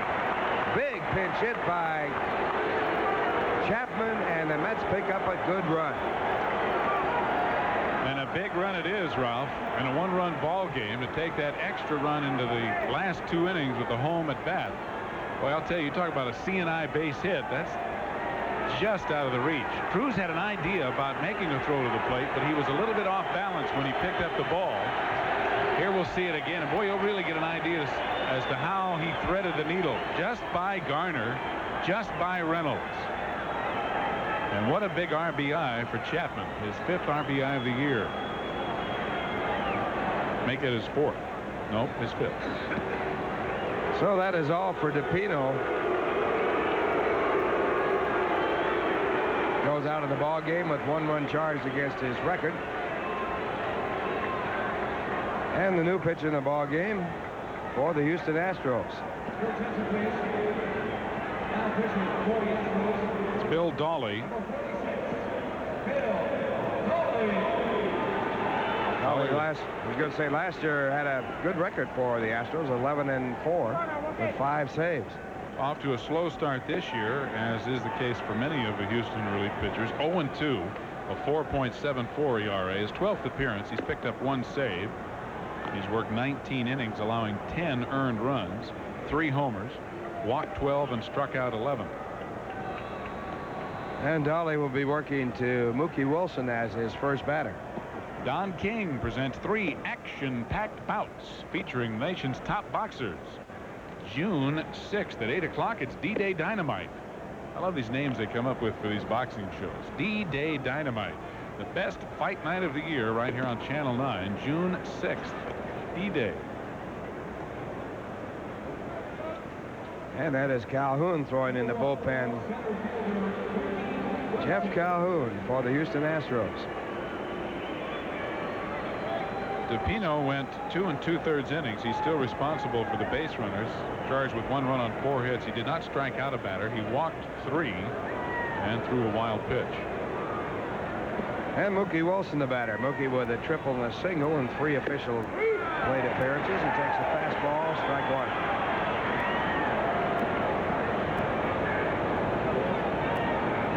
Mookie with a solo base back in the 5th inning, now has 200 in his major league career.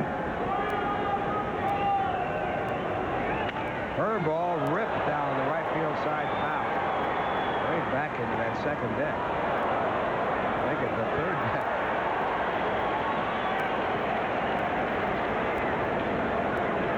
Mookie's triple in the 1st inning set up the Mets run, driven in by Keith Hernandez. He drove in a run with a single in the 5th inning, a 2-out single. Now batting with runners at 1st and 2nd, and Dolly with a curveball. And they count 1 ball and 2 strikes.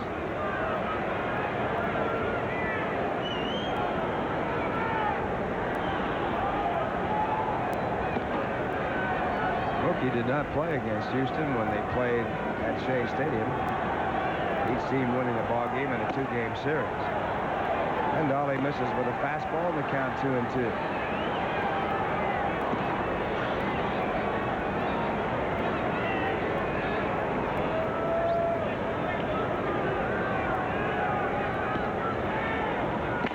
Fastball hit to the shortstop Reynolds, who goes to second base just in time to pick up the force play on Chapman. That ends the inning. But the Mets pick up 1 run on 4 hits. As we look at the replay again, close at second. Chapman with good speed and, of course, hustling all the way, but he was up. And the Mets leave 2 men on base to score at the end of 7.5 innings. Mets 5, Houston 3.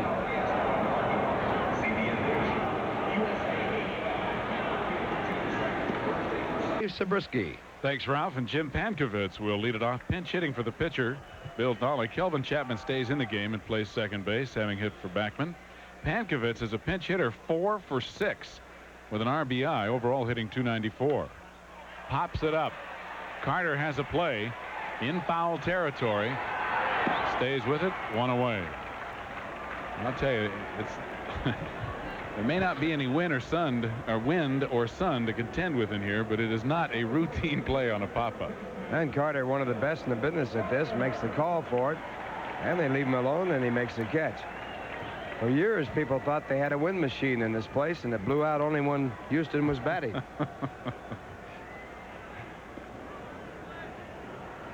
Here's Phil Garner. Scrap iron 1 for 2 plus a walk. Single to center back in the second. 1 out and nobody on. 5-3. New York leads it here in the bottom of the 8th inning.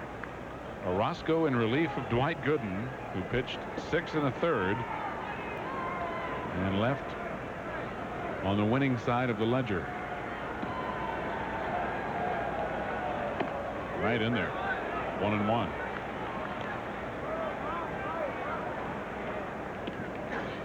Garner has singled, walked, and grounded out.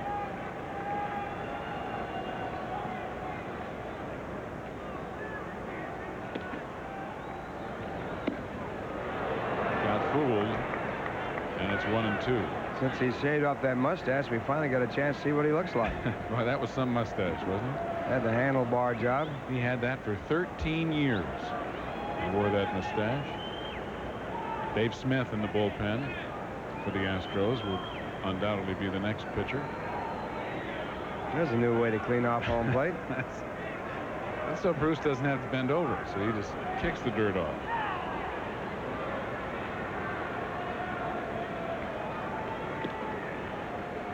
It looks like he and Carter are still having a bit of a conversation. Well hit to left field. Foster going back on the track. He's got it. Garner put a charge in it, but even though they have brought the fences in here, you still have to really get all of a ball to get it out. Well, this is what they call warning track power. Hit it well, but not well enough, and Foster with the grab, 1 away. Make that 2 men away. And now here's Alan Ashby. Ashby switching around to the right-hand side after facing Gooden the first 3 times, batting left-handed.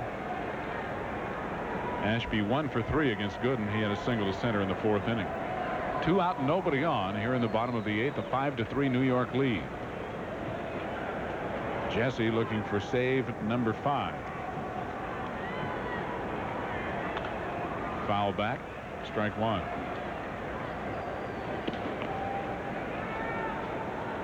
Houston with 2 catchers that are switch hitters.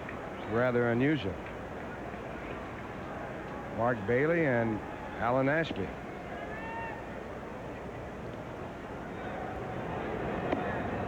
It's outside 1-1. Bailey has some power too. He is a switch hitter with power. Yeah, he was their power man last year. He had 7 home runs. 7 of the Houston's 18 home runs here in the Astrodome.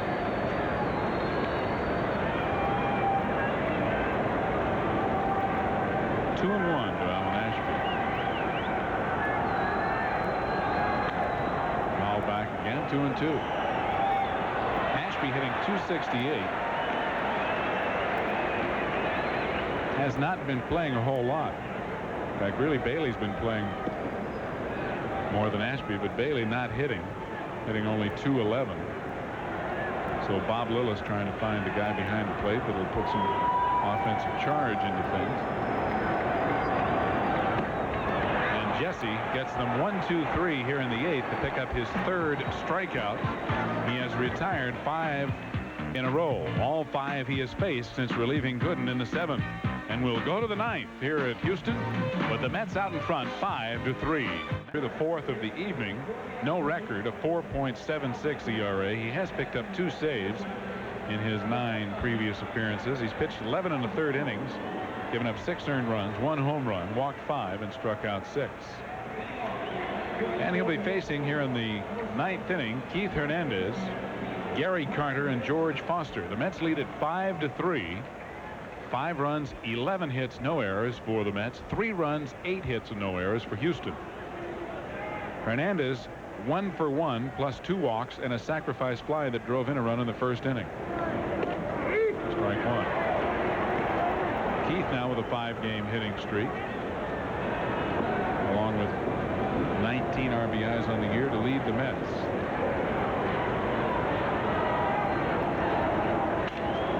Sounds like he broke his bat as he rolls one to Reynolds, and there's 1 out.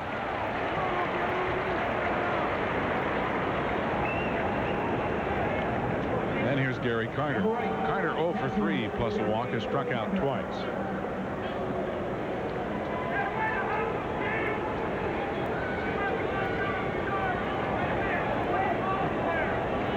You were pointing out at the start of the broadcast that Roger McDowell had retired 14 consecutive batters. Well, the Mets are on a streak. 21 consecutive batters have been retired by the relief pitchers. That's outstanding. Strike 1 to Carter. Jesse in this ball game has retired 5. And there were 2 retired before in a previous ball game. Mets overall staff ERA coming into this ball game over the last 8 games 1.14. That'll go up a little bit with the 3 runs being scored by Houston, all earned. Wes Gardner had retired 2 in a row, and then the 14, and now 5. Pitching has been outstanding for New York. 1-1 to Carter. Did he hold up? No, says first base umpire Bob Davidson. So the appeal makes it 1 ball 2 strikes, and Carter glares down at Davidson. Well, here's the one on Carter. He didn't break his wrist. To me, that's the answer to it. If your wrists go beyond the point of breaking, then you have made a swing at the ball. If you keep your wrists cocked and they don't break, no matter how far you go with the arms, it doesn't make any difference. Grounded foul, and it's still 1-2. There is really no standardization because different umpires appear, at least, to look at that play quite differently. That judgment call. There's Jesse on the bench with that left arm jacketed. Years ago, they did not appeal the play, and I liked it better in those days. Of course you did, as a hitter. I mean, the umpire behind home plate ought to be able to call it. Foul back. Carter looked like he hurt himself on that swing. Of course, he's already hurting just about everywhere he can. Take a look at the swing here of Gary Carter on. See him grimace. Looked like he pulled a leg muscle right there as he reaches into the hamstring area. A little hammy there. Catchers are more susceptible to that because of the fact that they squat so much during the game. Too high. And the count now 2-2. Carter's average down to 235, but he has been driving in the runs. 11 RBIs in the last 9 games. Ripped foul outside of third, still 2-2.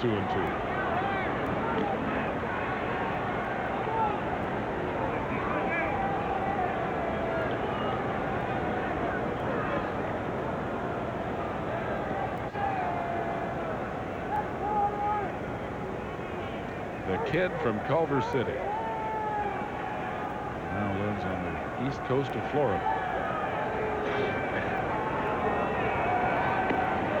Calhoun goes ahead with the pitch, even though Carter asked for and received time from home plate umpire Bruce Trummer.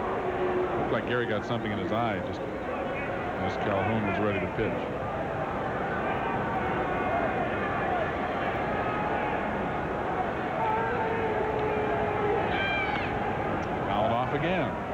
interesting call when he went ahead and delivered the pitch that was not a regular pitch. He threw a curveball. Then he switched and they came back when the regular pitch was put in play with a fastball. That's how you catch foul balls here in this ballpark. One of the Houston writers doing a little dry land fishing. Well hit to center field. Bass going back has a beat on it. 2 away. Carter lines out. And with 2 out and nobody on, the hitter will be George Foster. Foster's 0 for 4. He's grounded out, struck out, flied out, and grounded into an inning-ending force play. George hitting .233.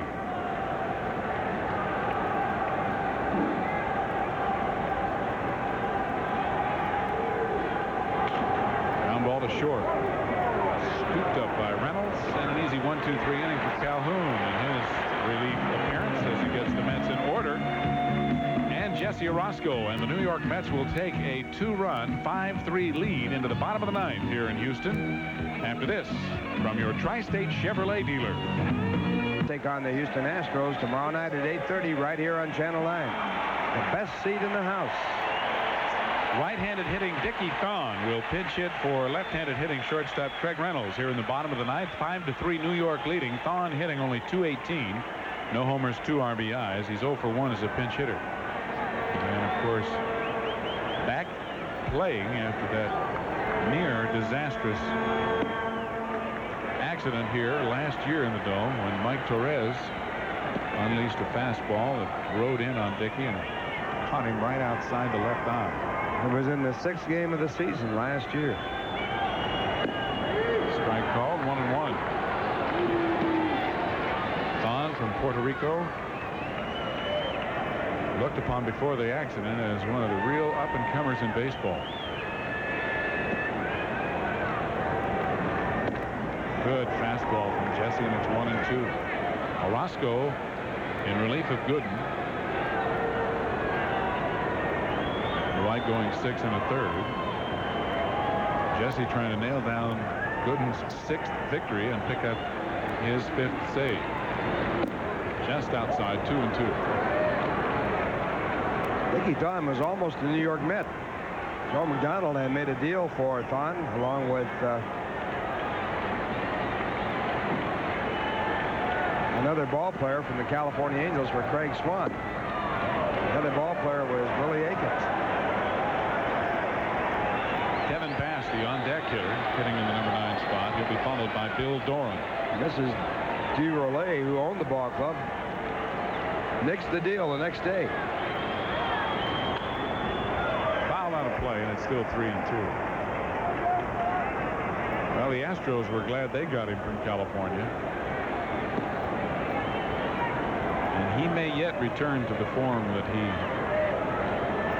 was showing prior to that accident.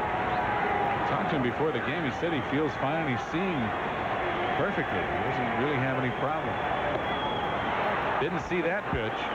And Jesse has struck out 4 in 3 innings of work. He gets him with a fastball that might have been high. Borderline pitch, and Thon struck out.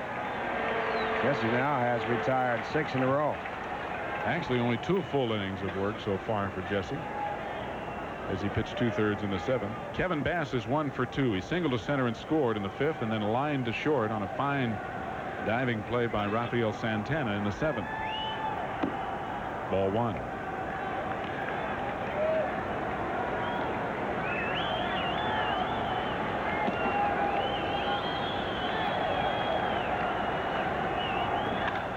Popped up and playable. Kelvin Chapman drifting into short right field. Stay with us. Well, I'll tell you, it gets up in the grid here of the Astrodome, and it comes and goes in and out of your sight. 2 out in the 9th inning. Then here's leadoff batter Bill Doran. Doran 2 for 3 plus a walk. Struck out against Gooden to open the bottom half of the 1st inning. Walked in the 3rd, and then he singled to right in the 5th inning and doubled to right and scored in the 7th.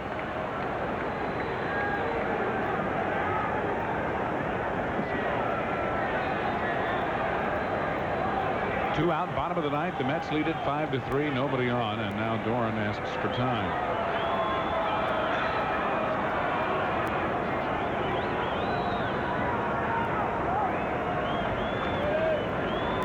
Mets relief pitchers have now retired 23 batters in a row. And it's a strike to Doran. 0-1.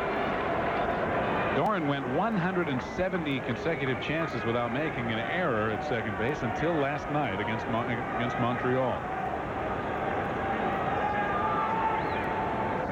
Breaking ball, strike 2. Jesse has really looked sharp. He has struck out 4 and retired 7 in a row so far. And he's ahead of Doran, 0-2. Mets win. Jesse Orozco strikes out 5 in 2 2/3 innings of relief work. The Mets relief pitchers have retired 24 batters in a row over the last 3 appearances. Orozco picks up his 5th save. And Dwight Gooden is the winner. Now 6-1 on the year. Dwight going 6 1/3 innings. Jesse the final 2 2/3. Joe Niekro, the Houston starter, is the loser. He is now 2 4. And the Mets continue on a roll. And with the loss by Montreal tonight, they lead the Expos by 3 full games in the National League East.